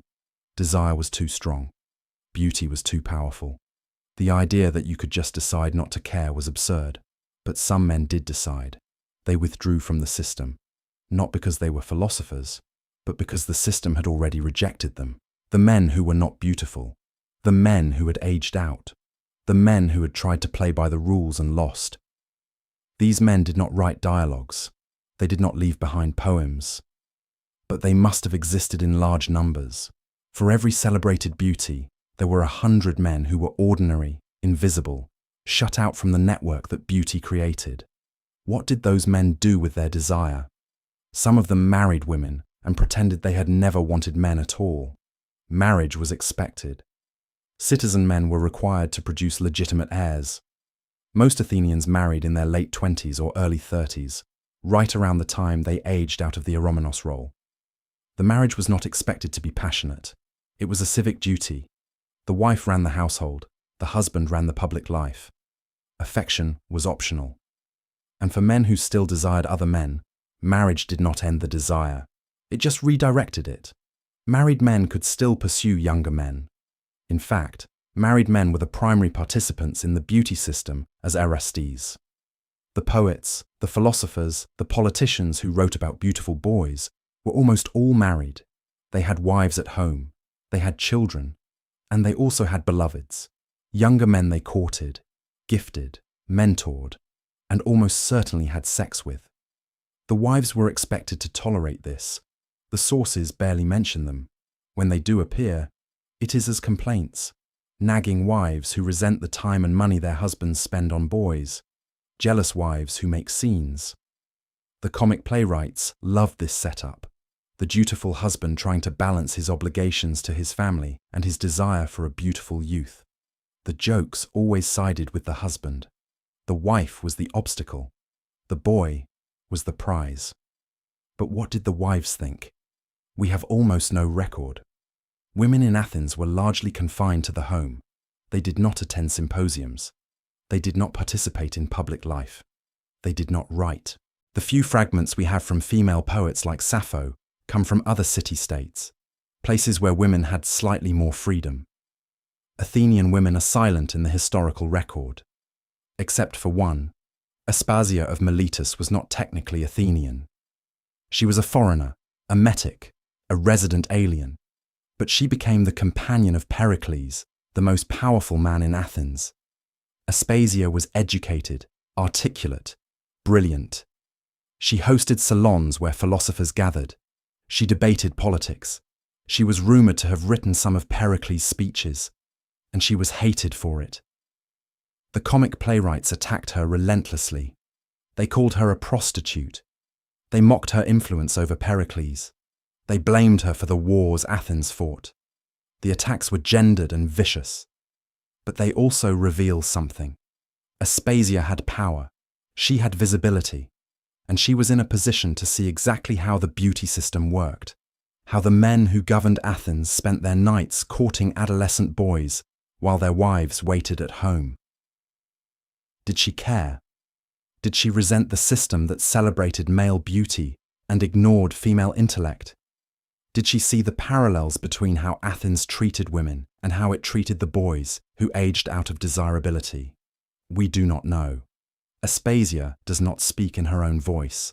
We only have what men said about her, and what they said was that she was too powerful, too visible, too willing to claim space in a world that was not supposed to include her. She survived. Pericles died. Aspasia attached herself to another powerful man. She lived into old age, and the men who attacked her kept writing plays about beautiful boys. The beauty standard was not just about bodies, it was about who was allowed to matter. Beautiful youths mattered, but only temporarily. Older men mattered permanently. Women did not matter at all. Enslaved people were property. Foreigners were outsiders. The system was designed to concentrate power in the hands of a very small group of people. Athenian male citizens, wealthy enough to participate in public life, connected enough to have spent their youth in relationships with other men who now held power. Everyone else was expendable. This is the piece of the Greek legacy we do not like to talk about. We like the art. We like the philosophy. We like the idea that men could love men without shame. But the system that allowed that love was brutal. It was hierarchical. It was built on exploitation. And it only worked because most people had no say in how it worked. The beauty standard was the gate. It controlled access. It decided who got in and who stayed out. And for 2,000 years, we have been trying to either replicate it or escape it, depending on whether we were the ones being celebrated or the ones being erased. The beauty standard also shaped what Athenians found ugly. We have dozens of fragments from comedies that mock specific physical traits. Too short, too tall, too hairy, too pale, too dark. Ears that stuck out. A nose that hooked. Eyes set too close together. Lips too thin or too thick. The comic playwrights had an entire vocabulary of insult dedicated to bodies that failed the ideal. Aristophanes created characters whose entire comic function was being ugly. In his play Clouds, there is a student of Socrates described as pale, gaunt, with a huge nose and wild hair. The description is played for laughs. The audience is meant to understand that a man who looks like this has spent too much time thinking and not enough time in the gymnasium. His body is wrong because his priorities are wrong. The joke works because everyone agreed on what right looked like. The visual evidence backs this up. Athenian vase paintings almost never depict old men as beautiful. When older men appear in erotic scenes, they are usually shown as grotesque, bald heads, sagging bellies, wrinkled skin, exaggerated genitals. The painters were making a point. This is what desire looks like when it refuses to age gracefully. This is what happens when a man keeps wanting what he is no longer entitled to want. The contrast with the youths is deliberate. The eromenos on these vases is always smooth, symmetrical, idealized. The erasts is often shown as flawed, imperfect, marked by time. The message is clear. The older man desires. The younger man is desired. The power dynamic is reversed in bed, but the aesthetic hierarchy is absolute. Beauty belongs to youth. Age is disqualified, but age is also inevitable. Every beautiful boy in Athens knew he had perhaps a decade before the bloom faded. Some tried to extend the window. They shaved obsessively. They avoided the sun to keep their skin pale. They starved themselves to maintain the lean, boyish figure that the gymnasium produced. The pressure was immense. We have one medical text from the period that describes a condition the physician calls wasting disease. The symptoms match what we would recognize as an eating disorder. Young men, often athletes, who stopped eating in order to maintain a certain body type. The physician did not connect this to beauty standards. He thought it was a physical illness, but the pattern is there. Boys starving themselves to stay desirable for a few more months. The text also describes treatments, force feeding, confinement. In one case, The physician reports that a youth died rather than gain weight. The physician presents this as tragic but puzzling. He could not understand why the boy preferred death to a healthy body, but the boy understood what the physician did not. A healthy body was not a beautiful body, and without beauty, what was left? This is the cost we forget. The Greek celebration of male beauty was not gentle. It was not affirming. It was a narrow, punishing standard that most men failed to meet, and the men who did meet it were rewarded briefly and then discarded. The system burned through people. It used them up, and it kept insisting that this was noble, educational, a mark of civilization. The beauty standard also had a racial component that the sources handle inconsistently. Athens was not racially diverse in the way modern cities are, but it was a cosmopolitan port city. Traders came from North Africa, the Near East, the Black Sea region. Enslaved people came from everywhere the Athenians conquered. And the beauty standard was explicitly Greek. Pale skin, dark hair, specific facial proportions that mapped onto the statues and the vase paintings. Men who did not look Greek were automatically outside the system. A beautiful youth from Persia or Egypt might be exotic, fetishized, even desired in certain contexts. But he was never eromenos material. The role required citizenship, and citizenship required Greek blood. There is a fragment from a play where a character mocks an Egyptian youth for trying to attract an Athenian Erastes. The Egyptian is described as beautiful, but wrong. Too dark. Too foreign. The character delivering the insult concludes that the Egyptian should go back to his own people, where his beauty might mean something. The joke assumes the audience will agree that Greekness and beauty are inseparable. This is colonialism in miniature.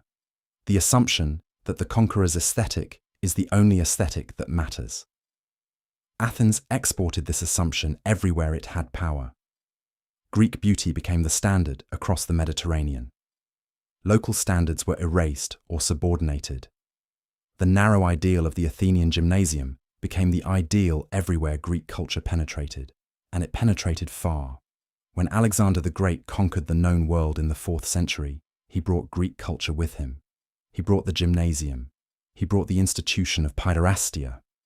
He brought the beauty standard. Cities across Egypt, Persia, and Central Asia built gymnasiums where local boys were trained to look, move, and love like Greeks. The colonization was not just political. It was aesthetic. It was erotic. The historian Brett Hinch, working on ancient Chinese sexuality, notes that similar age-stratified systems existed in China, completely independent of Greece. But the Chinese version was different. It did not have the same obsession with athletic bodies. It did not have the same shame attached to the passive role. It did not age men out of desirability quite so brutally. The Greek system was not universal. It was culturally specific, but it became universal through conquest, and it stayed universal. When Rome absorbed Greece, it absorbed the beauty standard with everything else. Roman men wrote poems about beautiful boys using the same tropes the Greeks had invented. Roman sculptures copied Greek proportions. Roman elites sent their sons to Greek tutors who taught them rhetoric, philosophy, and how to navigate relationships with older men. The system adapted. It survived. It spread. But something shifted in the Roman version. The Romans were more ambivalent about passivity than the Greeks had been. A Roman citizen could not be penetrated without losing status, full stop. The Greeks at least allowed for a window where passivity was acceptable if you were young enough and playing the eromenos role. The Romans closed that window. If you were a citizen, you were always the penetrator. The passive role was for enslaved people, foreigners, women. Period. This made the beauty standard even more punishing. A beautiful Roman youth was desired, but he could not safely return that desire. If he did, if he allowed himself to be penetrated, he forfeited his citizenship. The only safe outlet was to desire enslaved boys, who could be used without consequence. And many Roman men did exactly that. The poet Martial wrote epigrams about his enslaved boy, whom he called deliciae miae, my delight. The poems are tender in places, cruel in others. Martial praises the boy's beauty. He also makes clear that the boy is property, that his consent is irrelevant, that his function is to be available whenever Martial wants him. The boy does not speak in the poems. He is described, owned, used. This is the endpoint of the Greek system. The beauty standard, that started as a way to organize desire between citizens and their sons, ended as a way to justify the sexual exploitation of enslaved people. The Greeks had at least pretended the relationship was mutual, that the eromenos benefited. The Romans dropped the pretense. Beauty made you valuable. But if you were enslaved, that value accrued to your owner, not to you. The Christian centuries tried to erase the whole system. Early Christian writers were horrified by Greek and Roman sexual culture. They condemned paiderastia as demonic. They insisted that all sex outside marriage was sin, that desire itself was dangerous, that the body was a trap. The beauty standard did not disappear, but it went underground. It became something men whispered about, something monks confessed, something that happened in secret and was never acknowledged in daylight. But the statues remained, the poems remained, the dialogues remained. And when Europe rediscovered classical culture in the Renaissance, it rediscovered the beauty standard with it. Michelangelo carved David in 1504. The statue is a masterpiece. It is also a Greek body, lean, muscular, young, smooth, idealized. Michelangelo had studied classical sculpture. He knew exactly what he was doing. He was resurrecting the Athenian ideal, baptizing it in Christian symbolism, and presenting it as the pinnacle of artistic achievement. The statue was controversial. Some church officials wanted it covered, but it became iconic anyway. And for the next 500 years, David was what male beauty looked like. The same thing happened with literature. Renaissance scholars translated Plato. They read the Symposium and the Phaedrus and concluded that the Greeks had understood something about love that Christendom had forgotten. They started writing their own dialogues about beautiful boys, their own poems in the Greek style. They called it Platonic love. They insisted it was spiritual, not physical. But the language they used was erotic. The bodies they described were the same bodies Pindar had described 2,000 years earlier, and the boys themselves, the ones being described, were still adolescents, still smooth, still in that narrow window between childhood and manhood. The age gap had not changed. The power dynamic had not changed. The beauty standard had survived 1,500 years of Christian condemnation and emerged intact on the other side. The 19th century made it explicit. European intellectuals rediscovered Greek vases, read the untranslated fragments, and realized that Platonic love was not so platonic after all. The Greeks had sex with boys. They built a culture around it. And some 19th century men decided this was proof that their own desires were not perverse, but classical, not sinful, but ancient and noble. The poet Walt Whitman wrote about the love of comrades in language borrowed directly from Greek lyric. The writer John Addington Symonds translated Greek love poetry and argued that modern men could learn from the Greeks how to love each other without shame. The scholar Walter Pater wrote essays celebrating Greek culture, Greek beauty, Greek desire, in prose so sensual that his contemporaries understood exactly what he was really talking about. These men did not have the word homosexual yet. That term was not invented until the 1860s. But they had Greece, and Greece gave them a language, a history, a precedent. It gave them a way to say, we are not alone, this is not new, men have always loved men. The cost, though, was that they also inherited the beauty standard. They inherited the age gap. They inherited the shame attached to passivity. They inherited the idea that beauty was narrow, youth was essential, and aging out meant obsolescence. These ideas were not natural, they were Greek. But by the time 19th century men rediscovered Greece, the ideas had become so embedded in Western culture that they seemed natural. and so the cycle continued. 20th century gay culture reinvented itself a dozen times, but the beauty standard barely shifted. The 1950s physique magazines featured bodies that could have walked off an Athenian vase. The 1970s Castro clones, with their mustaches and muscles, were trying to look more masculine, more adult. But the bodies underneath were still lean, still defined, still the Greek ideal with a leather jacket thrown over it. The 1990s heroin chic brought back the gaunt, androgynous youth that the Greeks would have recognized instantly. Every generation thought it was inventing a new aesthetic. Every generation was just remixing Athens. The age obsession persisted too. Gay men in their 20s were young. Gay men in their 30s were getting older. Gay men in their 40s were over the hill. The language was modern, but the clock was Greek. You had a window, and when the window closed, you were supposed to exit gracefully and make room for the next generation. Some men did. They became mentors, community elders, the Erastes to a new generation of younger men. The relationships were not usually sexual anymore, not in the post-Stonewall era when the age gap had finally become controversial. But the dynamic was still there. Older gay men helping younger gay men navigate the world, offering guidance, opening doors, playing the role that Athens had invented 2,500 years ago. Other men did not exit gracefully. They kept going to the bars, the clubs, the spaces where younger men gathered. They kept trying to compete, and they were mocked for it, the same way the Athenians had mocked the older men who refused to age out. The jokes were crueler now, but the mechanism was the same. The beauty standard also survived in the body itself. The gym became the new gymnasium. Gay men spent hours lifting weights, running, sculpting themselves into the shape that would make them desirable.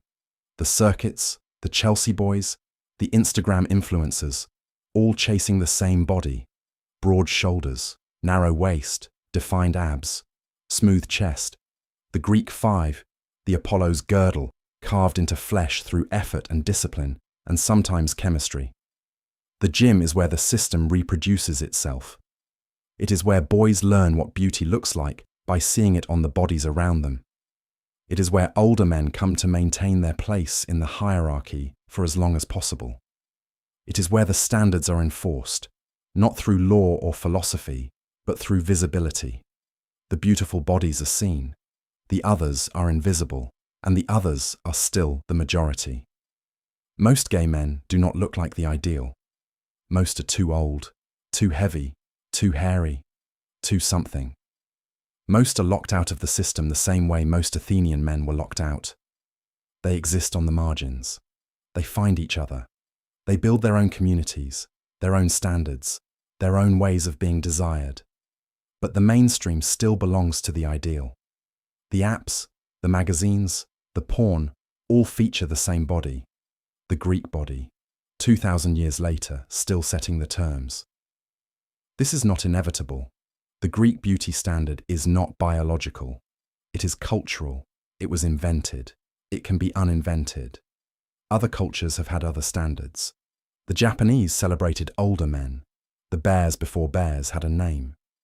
Polynesian cultures valued size, bulk, presence. Pre-colonial African cultures had aesthetics that did not map onto Greek proportions at all. But those standards were suppressed.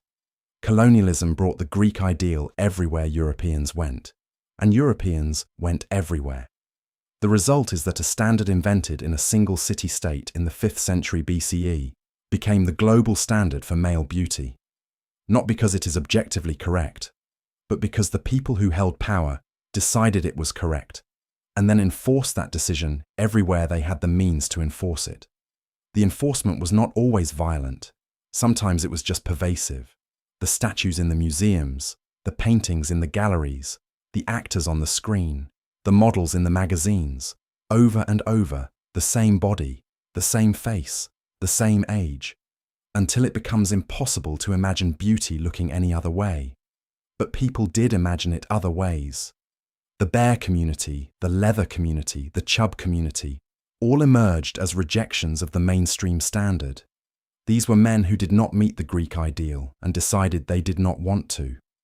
They built their own aesthetics, their own hierarchies, their own ways of being seen, and they succeeded, at least within their own spaces. The problem is that the mainstream never ceded ground. The bear community carved out a niche, but the niche was always marked as alternative, marginal, outside. The Greek ideal remained the default, and defaults are powerful. They shape what people desire before people even realize they are desiring it. This is what Athens did. It created a default, and defaults, once established, are extraordinarily difficult to shift. They embed themselves in culture, in language, in the neural pathways of desire itself. People grow up surrounded by images of the ideal body, and their brains learn to find that body attractive. The attraction feels natural, but it is not natural. It is learned. And what is learned can be unlearned. But unlearning takes effort. It requires seeing the standard for what it is, a historical accident, a product of one culture at one moment, exported through conquest and colonialism and cultural dominance until it seemed universal. It is not universal. It never was. And recognizing that is the first step toward building something different. The beauty standard also did damage in ways that are harder to measure. It taught generations of men that their worth was tied to their appearance. That beauty was currency. That youth was the only time they mattered. And when youth ended, when beauty faded, when the body inevitably changed, those men were left with nothing. No framework for understanding their own value. No language for desire that was not tied to the physical ideal they no longer met. Some men navigated this gracefully. They found other sources of worth. They built lives that did not depend on being beautiful, but others did not. The suicide rates, the depression rates, the addiction rates among older gay men are significantly higher than among straight men of the same age. The reasons are complex, but one thread running through the data is the loss of visibility, the sense that aging out of beauty means aging out of the community entirely. This is the Greek legacy too, not just the celebration of beauty, but the brutality of what happens when beauty ends. Athens had no framework for valuing men who were not beautiful, not young, not active participants in the system, and neither do we. We inherited the celebration without inheriting a solution to what comes after. The Athenians themselves aged. They became the Erastes they had once resisted. They married. They had children. They took their place in the assembly and forgot what it felt like to be the pursued instead of the pursuer. And life went on. But the boys they had been, the beautiful youths who had walked through the agora, knowing every eye was on them, those boys disappeared. They were not allowed to exist past a certain point. The system required their erasure. And the erasure was so complete that we do not even notice it. We remember Alcibiades, the politician, the traitor, the brilliant disaster.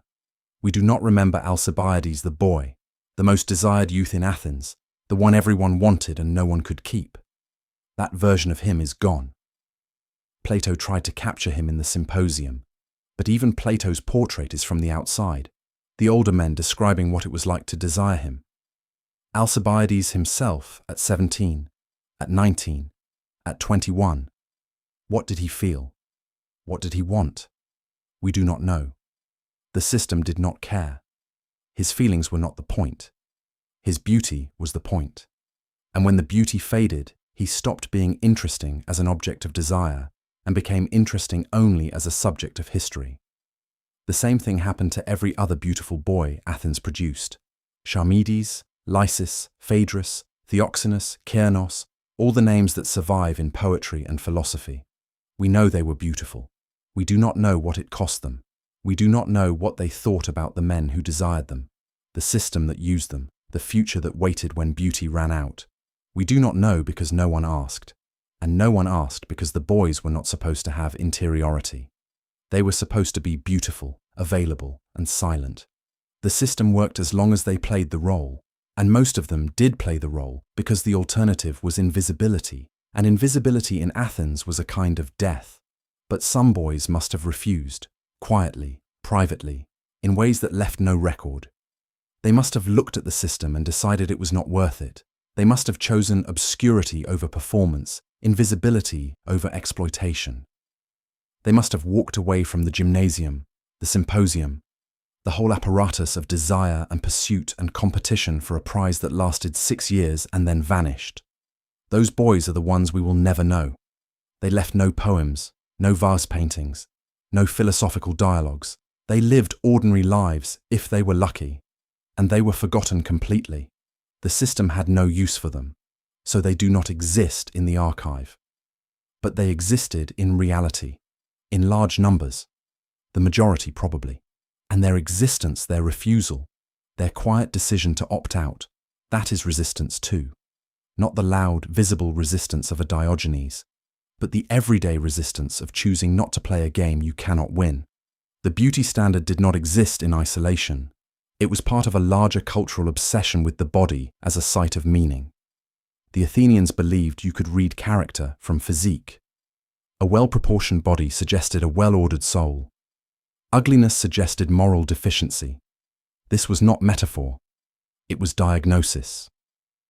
The philosopher Aristotle wrote an entire treatise on physiognomy, the practice of judging character from physical appearance. He argued that certain body types corresponded to certain temperaments. Men with thick necks were stubborn like bulls. Men with thin lips were cold and unfeeling. Men with soft, fleshy bodies were cowardly and weak. The treatise is systematic, detailed, confident, and completely wrong. But it shaped how Athenians saw each other. If you were beautiful, people assumed you were virtuous. If you were ugly, people assumed you were corrupt. The assumption was so strong that it influenced legal outcomes. Court speeches from the period show orators asking juries to look at the defendant. If he is handsome, the orator argues, how could he possibly have committed this crime? If he is ugly, well, of course he did it. Look at him. The logic is absurd, but it worked. Physical appearance mattered in court because it mattered everywhere else. Athens was a face-to-face society. Most business was conducted in person, in the agora, the marketplace, the assembly. You were seen constantly, and what people saw shaped what they believed about you before you opened your mouth. For beautiful youths, this was an advantage. They walked into rooms, and people wanted to help them, wanted to know them, wanted to be near them. Doors opened. Opportunities appeared. The beauty itself was the credential, but it also meant constant scrutiny. A beautiful youth could not have a bad day, could not look tired, distracted, less than perfect. The moment the performance slipped, people noticed, and they talked. Athens was a small city. Everyone knew everyone, or knew someone who knew them. Reputation was everything, and reputation was built on visibility. The beautiful were always visible. This is exhausting. Imagine being 17, 18, 19, and knowing that every time you leave the house, dozens of men are watching you, judging you, comparing you to other youths, deciding whether you are still beautiful or whether the bloom is starting to fade. Some of the youths clearly enjoyed the attention. Alcibiades thrived on it, but others must have found it suffocating. We have one fragment, barely 5 lines, from a lost play. The speaker is a youth who describes feeling like a piece of fruit in the market. He says the men who pursue him do not see him. They see his face, his body, his youth. They see something they want to possess, but they do not see him. The fragment ends with a question. When I am no longer beautiful, will anyone look at me at all? The question has no answer in the text. The fragment breaks off. But the question itself is devastating. It suggests that at least some youths understood the system was not about them. It was about what they represented. Youth, beauty, the possibility of perfection before time and experience and the beard eroded it. And the youths were right. The system was not about them. It was about the Erastes, the older men, the citizens who held power and used beauty as a way to reproduce that power in the next generation. The youth was the vehicle, not the destination. His beauty was what made him useful. His interior life was irrelevant. But interior lives do not disappear just because a system ignores them. The youths had thoughts, feelings, desires that did not align with the role they were supposed to play. Some of them must have wanted something other than what the system offered. Some of them must have looked at the older men pursuing them and felt nothing, or felt revulsion, or felt desire for someone their own age, someone outside the prescribed dynamic. What happened to those youths? The system had no room for them. A youth who rejected all his suitors was suspect. He was called difficult, arrogant, cold. The poets wrote bitter verses about boys who refused everyone, who seemed to take pleasure in rejection, who wielded their beauty like a weapon. The implication was always that something was wrong with these boys. They had failed to understand their place, but maybe they understood perfectly. Maybe they looked at the system and decided they did not want to be mentored, educated, or molded by men twice their age. Maybe they wanted autonomy. Maybe they wanted to be something other than beautiful. The system did not allow for that. Autonomy was not part of the script. The youth was supposed to yield eventually to the right Orestes, the one who proved himself worthy through persistence, gifts, demonstrations of virtue. The story was supposed to end with the youth accepting, the relationship beginning, the mentorship transforming both men.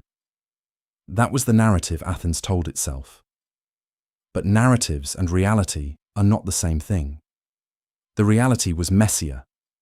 Some youths accepted suitors they did not want because their families pressured them. Some youths entered relationships that turned abusive and had no way to exit safely.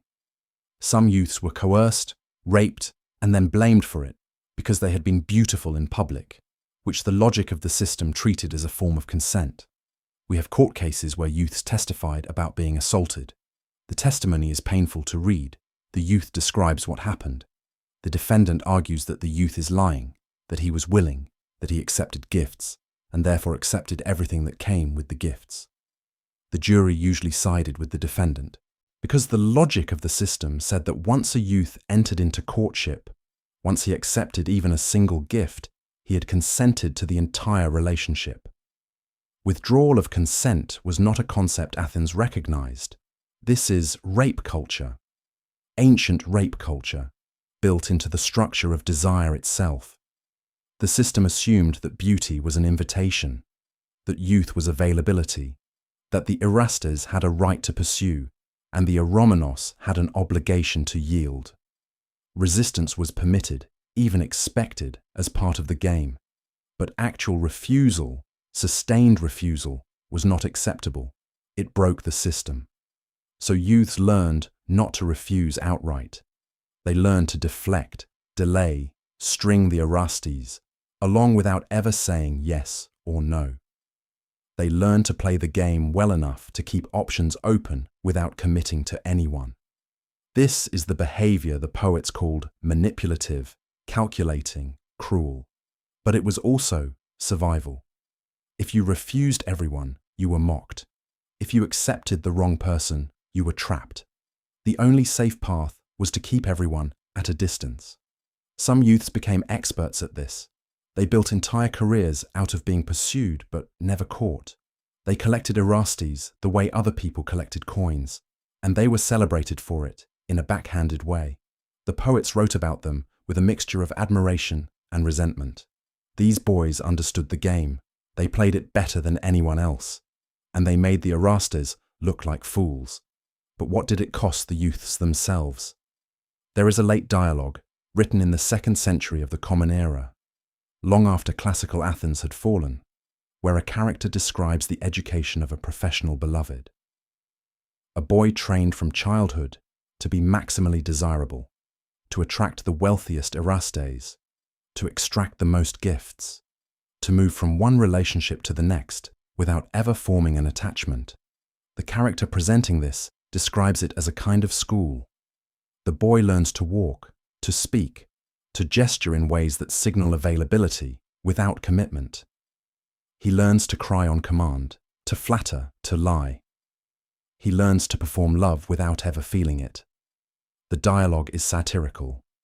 The author is mocking the youths who behave this way, but he is also, inadvertently, describing a survival strategy.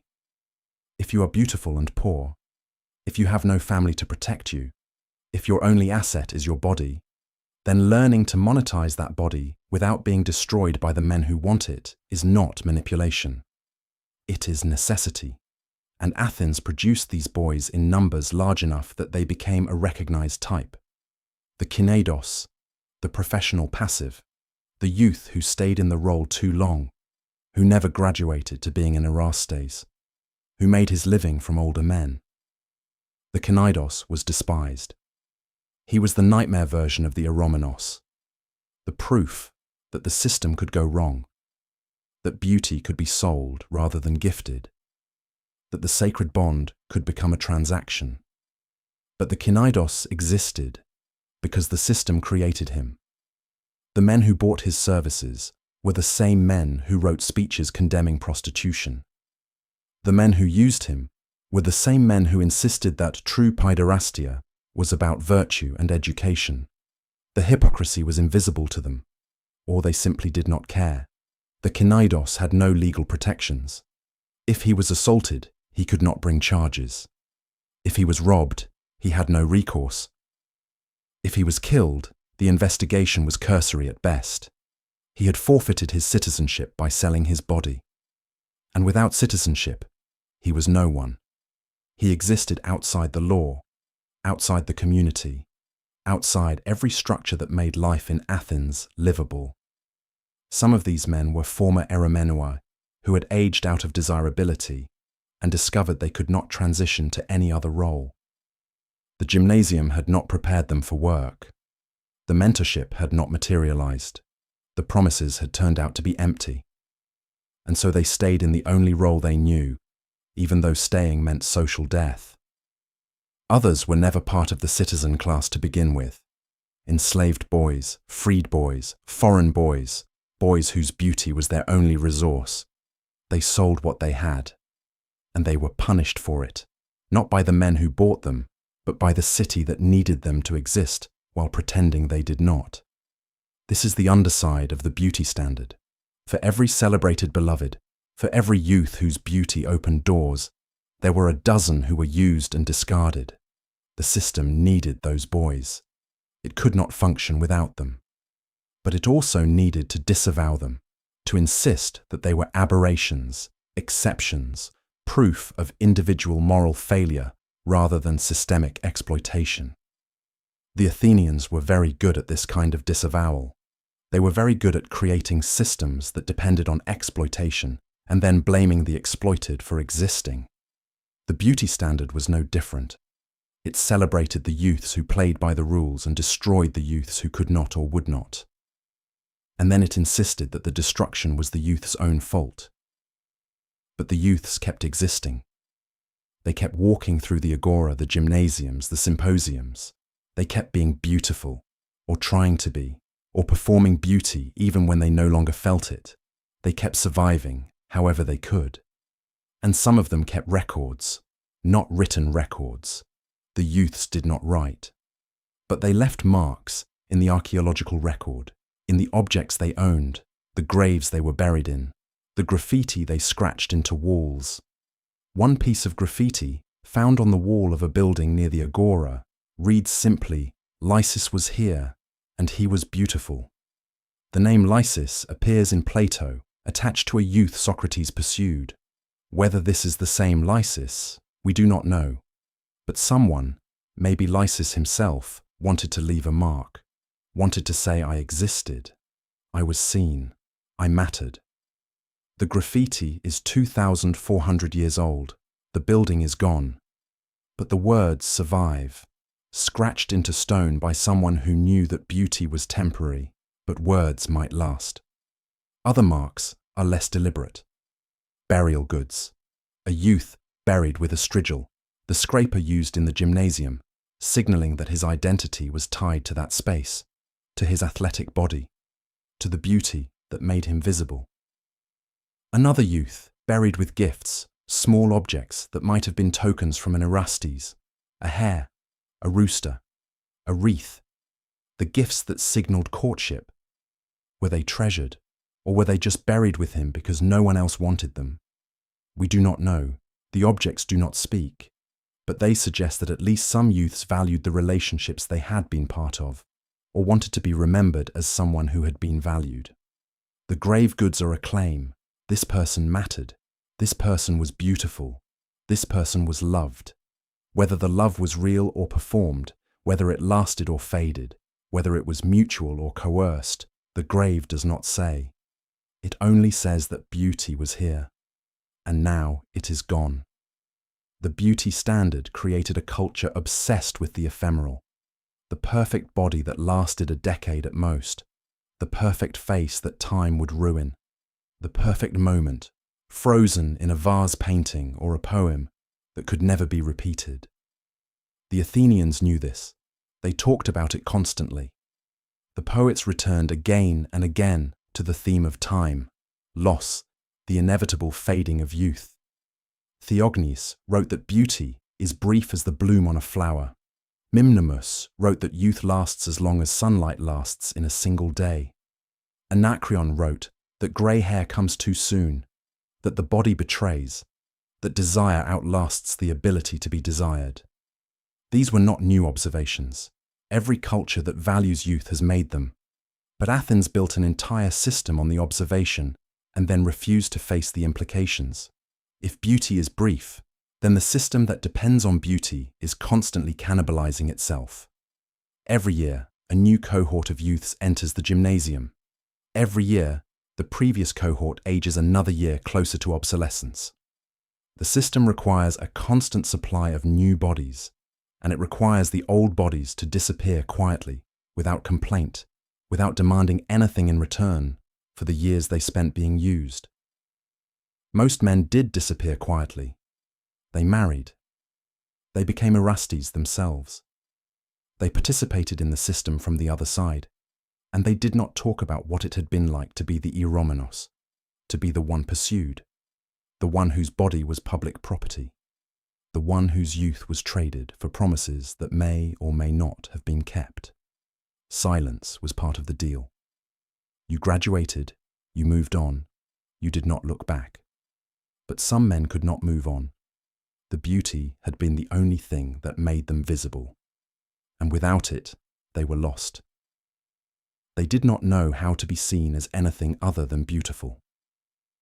They did not know how to desire or be desired outside the framework the system had given them.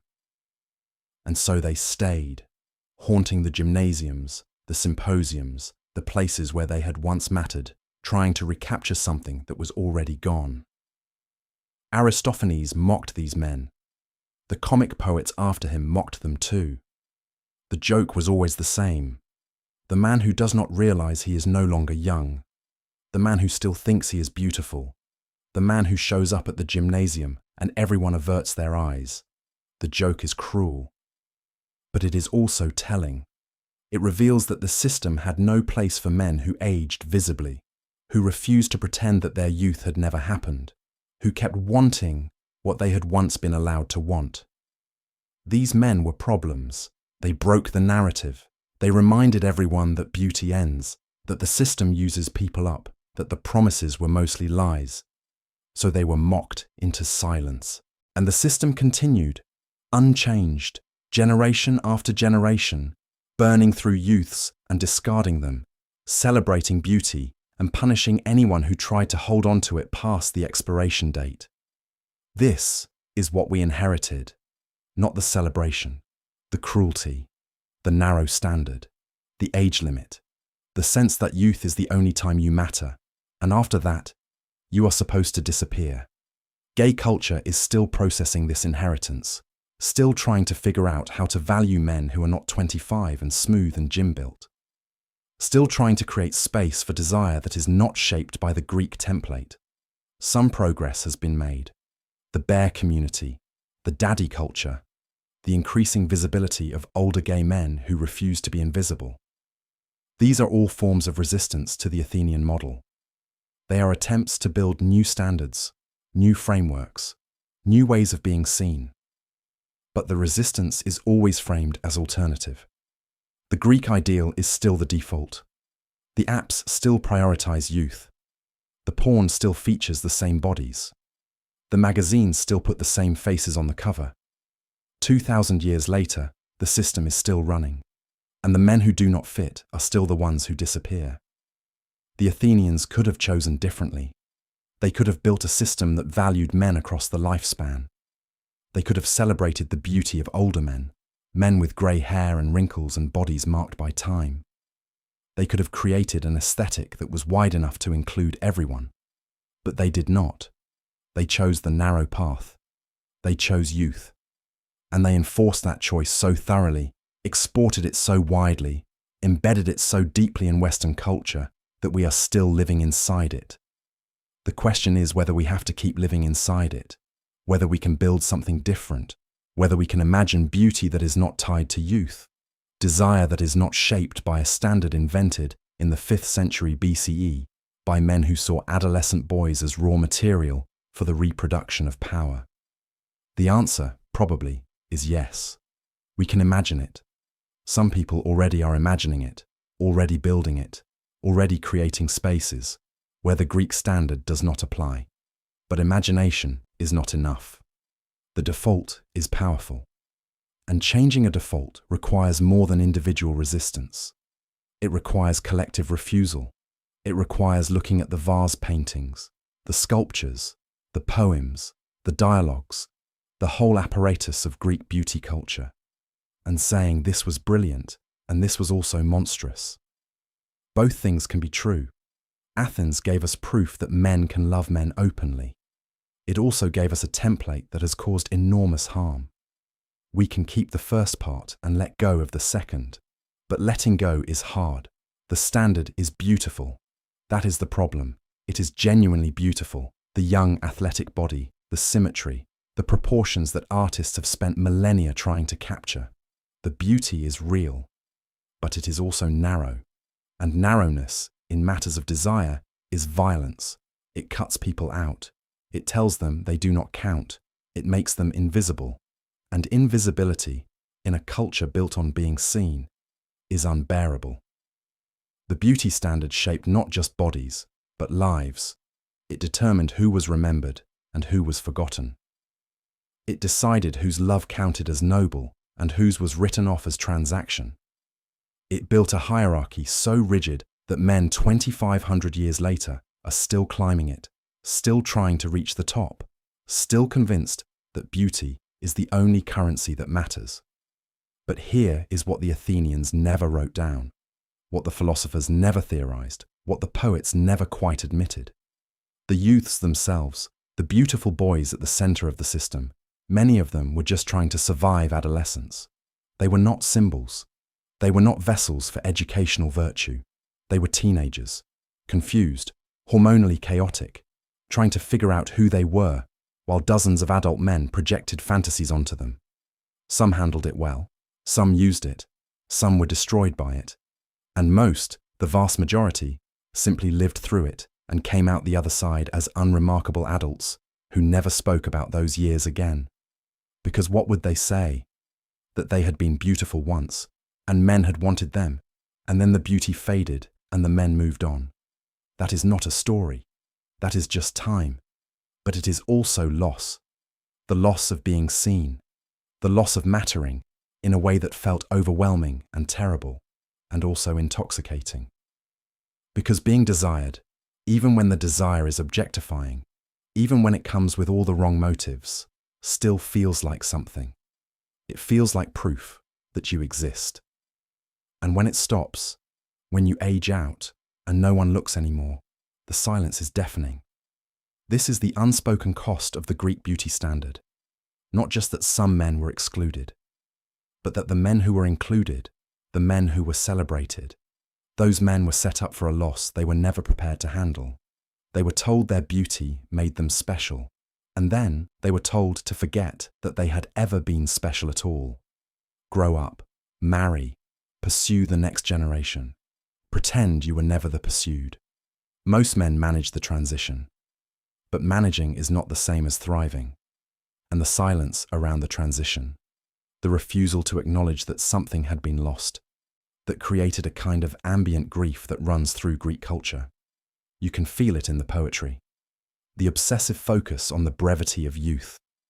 the elegiac tone even in the love poems, the sense that every beautiful moment is already in the process of ending. Sappho, writing from Lesbos in the same era, understood this better than the Athenian men did. She wrote about beauty and loss with a clarity they could not quite manage.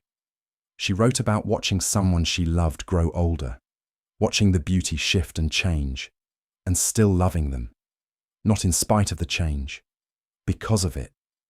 Because the history written on the body, the evidence of time, that was part of the beauty too. The Athenians could not hear that. They needed beauty to be static, eternal, frozen in marble. They needed it to be something you could possess, even briefly, and remember forever without the contamination of time. They built their entire aesthetic around the denial of change, and then they were shocked, every generation, when change happened anyway. The youths knew better. They lived in their bodies. They felt the changes happening in real time. The first dark hair on the jaw, the voice deepening, the softness hardening into something else. They knew the window was closing. Some of them mourned it. Some of them were relieved, and some of them probably did not care much either way. They had lives to live that were not centered on being looked at. But the system did not care what they felt. It needed them to be symbols. It needed the beautiful youth to represent something larger than himself, something about civilization, virtue, the good. And so individual youths were erased in favor of the archetype, the beloved, capitalized, abstracted, perfect and untouchable and not quite human. The statues capture this perfectly. The kouros figures, the standing nude youths that Greek sculptors carved by the hundreds. They are beautiful. They are also identical. The same proportions, the same stance, the same slight smile. You cannot tell one from another unless you read the inscription at the base, and even then, the name does not matter. The kouros is not a person. He is an idea, youth, beauty. The potential for perfection before life ruins it. The statues were grave markers. They stood over the bodies of young men who had died, often in war, often before they had a chance to marry or father children, or do any of the things adult citizens were supposed to do. The statues were meant to preserve them as they had been, forever young, forever beautiful, forever frozen at the moment before change. It is a kind of memorial. It is also a kind of erasure. The young men who died were real people. They had personalities, quirks, flaws, interior lives. The statues remove all of that. They turn the dead into ideals. And ideals do not grieve, do not fear, do not bleed. They just stand there, perfect and silent, while the living project whatever they need onto the marble. This is what the beauty standard did to the youths who lived under it. It turned them into statues before they were dead. It required them to perform an ideal that no human being could sustain. And when they failed, when they aged or scarred or simply got tired of performing, the system moved on to the next youth and pretended the previous one had never existed. But they did exist, all of them. The ones whose names survive in poems, and the ones who were never named, the ones who were celebrated, and the ones who were mocked, the ones who played the game brilliantly, and the ones who refused to play at all. They were real, they mattered. And the fact that Athens chose to remember only a few of them, only the ones who fit the narrative, does not mean the others were not there. They were there, in the gymnasiums, in the symposiums, in the streets of the agora, walking past the men who stared at them, deciding every day how much to yield and how much to protect, navigating a system that wanted to consume them and called the consumption love. Some of them survived intact, some of them were damaged in ways that never healed, and some of them, we have to assume, found ways to live that were not defined by the system at all, ways to love each other, to see each other, to build lives that did not depend on being beautiful or pursuing beauty. Those lives do not appear in the historical record, but absence of evidence is not evidence of absence. The men who loved quietly, who desired without performing, who built relationships that were not about mentorship or status or the reproduction of power, Those men were there too. They just were not interesting to the people who wrote the history, and so they vanished. This is the pattern across all of queer history. The people who lived outside the dominant narrative are erased, not because they did not exist, but because the people writing the records did not see them, did not value them, did not think their lives were worth documenting. And so we are left with a distorted picture. We have the symposiums and the gymnasiums and the philosophical dialogues. We do not have the quiet lives, the ordinary loves, the men who were never beautiful and never wanted to be. But those men were the majority. They always are. The beauty standard applies to a tiny percentage of the population. Everyone else is locked out. And yet, everyone else still lives, still loves, still finds ways to be seen, if only by each other. Athens could have celebrated that. It could have built a culture wide enough to include everyone. But it chose narrowness. It chose the ideal. And the ideal, beautiful as it was, could not hold the full reality of human desire. So the reality spilled over, into the margins, into the spaces the philosophers did not talk about, into the lives that were never recorded. And those lives mattered. They matter now. Because the legacy of the Greek beauty standard is not just aesthetic, it is existential. It taught generations of men that their worth is conditional, that they matter only if they are beautiful, that love is something you earn by looking the right way. And when you stop looking the right way, love stops too. This is a lie. It has always been a lie. But it is a lie with tremendous power, because it is embedded in every image, every story, every cultural reference point we inherit from Greece. The lie is beautiful. It is seductive. It promises that if you just work hard enough, sculpt your body carefully enough, stay young long enough, you will be loved, you will matter. But the promise is empty, because the love the system offers is not real love. It is conditional approval. It lasts as long as the beauty lasts, and then it vanishes. Real love, the kind that sees you and not just your surface, the kind that lasts past youth and beauty and the perfect body, that kind of love was not what the Greek system was designed to produce. It happened anyway, sometimes, in spite of the system. But the system itself could not account for it. Plato tried. He built an entire philosophy around the idea that physical beauty was just the first step on a ladder that led to the love of souls, the love of wisdom, the love of the eternal. It is a gorgeous theory, but even Plato could not quite make it work. His dialogues keep returning to the body, to the specific youth, to the curve of a neck, the length of an eyelash, the way sunlight catches on oiled skin. He wanted to transcend the physical, but he could not stop looking. None of them could. And maybe that is the most human thing about the Greeks. They built this elaborate philosophical justification for desire, this whole edifice of virtue and education and the good.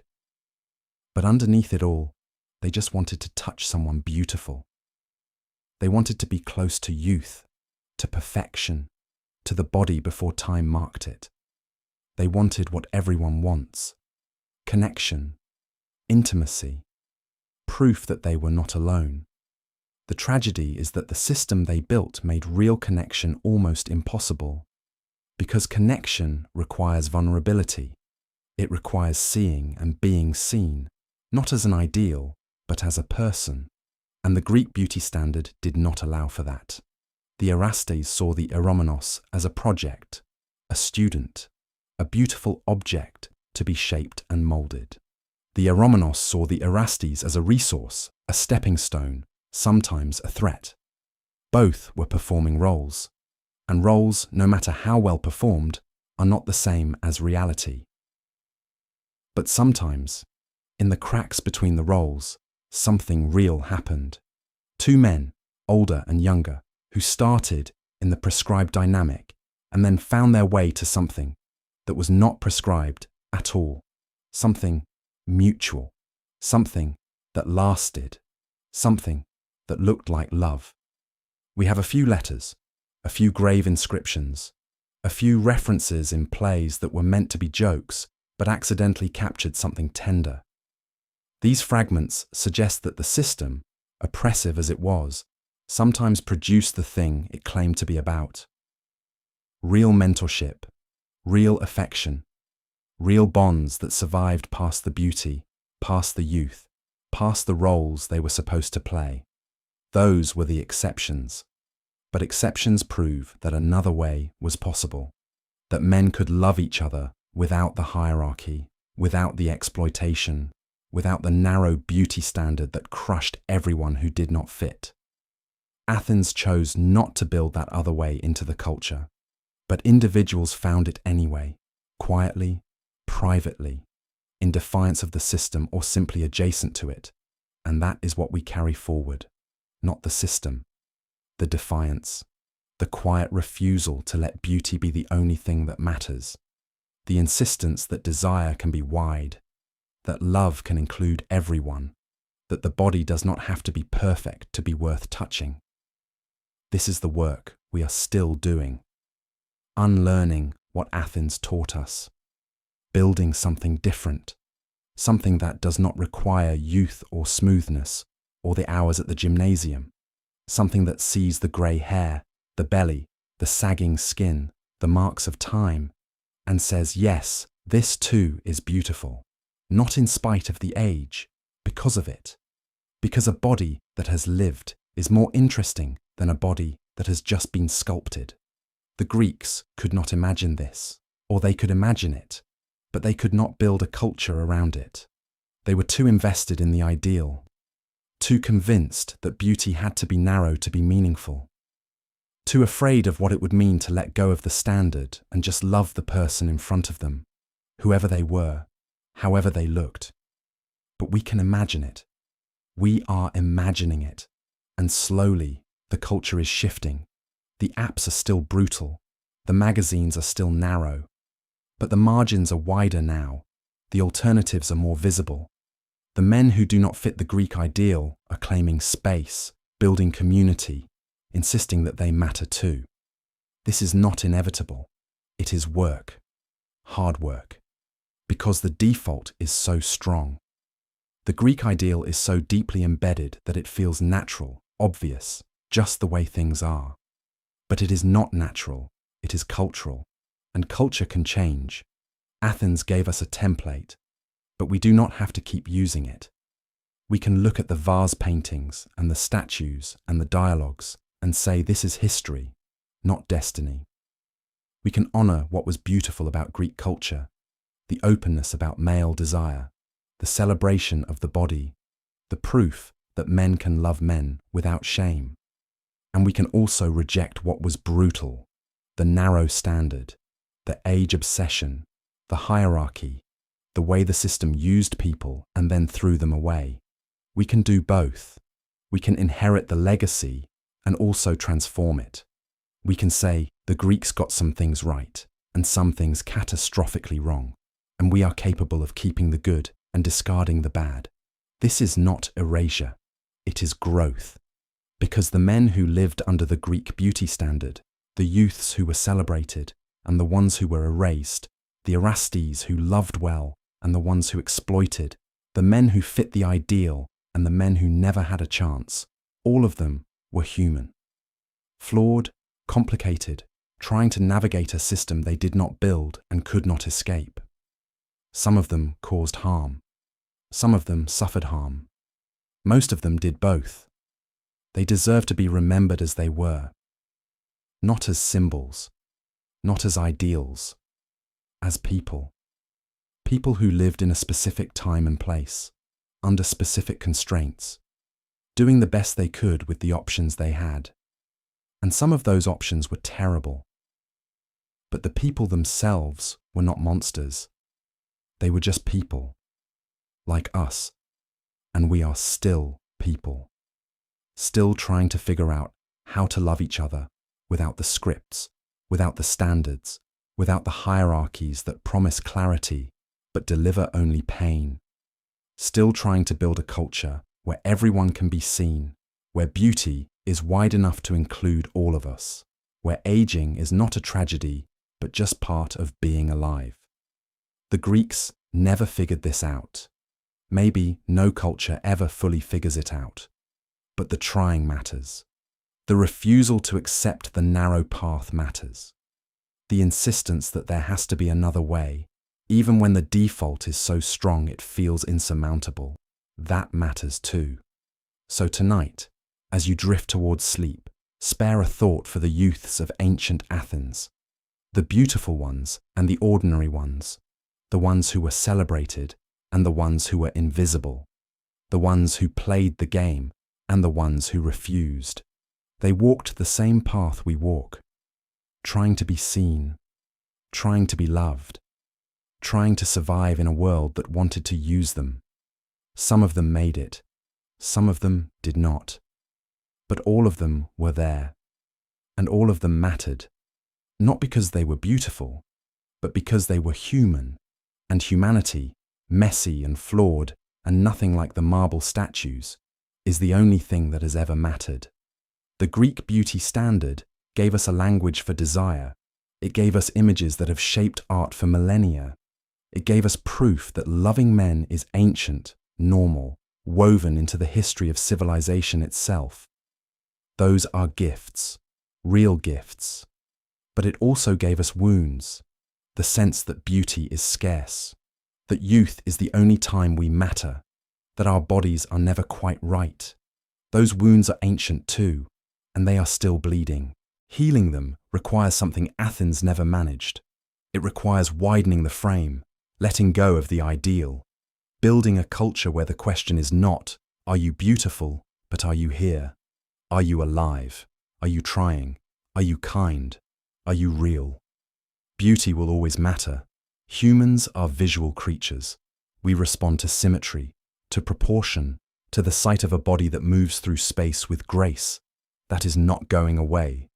But it does not have to be the only thing. It does not have to be the thing that decides who is seen and who is invisible. The youths of Athens had no choice. They were born into a system that judged them before they opened their eyes. We have a choice. We can choose to see each other differently. We can choose to build a culture that is wide enough for everyone. We can choose to let the Greek standard be history, beautiful history, but not a blueprint for the future. And maybe, in making that choice, we honor the youths who never fit, the ones who walk through the agora, knowing no one would write poems about them, the ones who loved quietly, who survived invisibly, who refused to let the system define their worth. They did not leave records, but they left us a lesson. You do not need to be beautiful to matter. You just need to be here. That is enough. It has always been enough. And tonight, as you slip into sleep, may you carry that truth with you. Not the Greek ideal, the Greek reality, that underneath all the marble and the poetry and the philosophy, there were just people, trying to love, trying to live, trying to be seen for who they were, not for how they looked. They were enough, and so are you. Good night, and sleep well.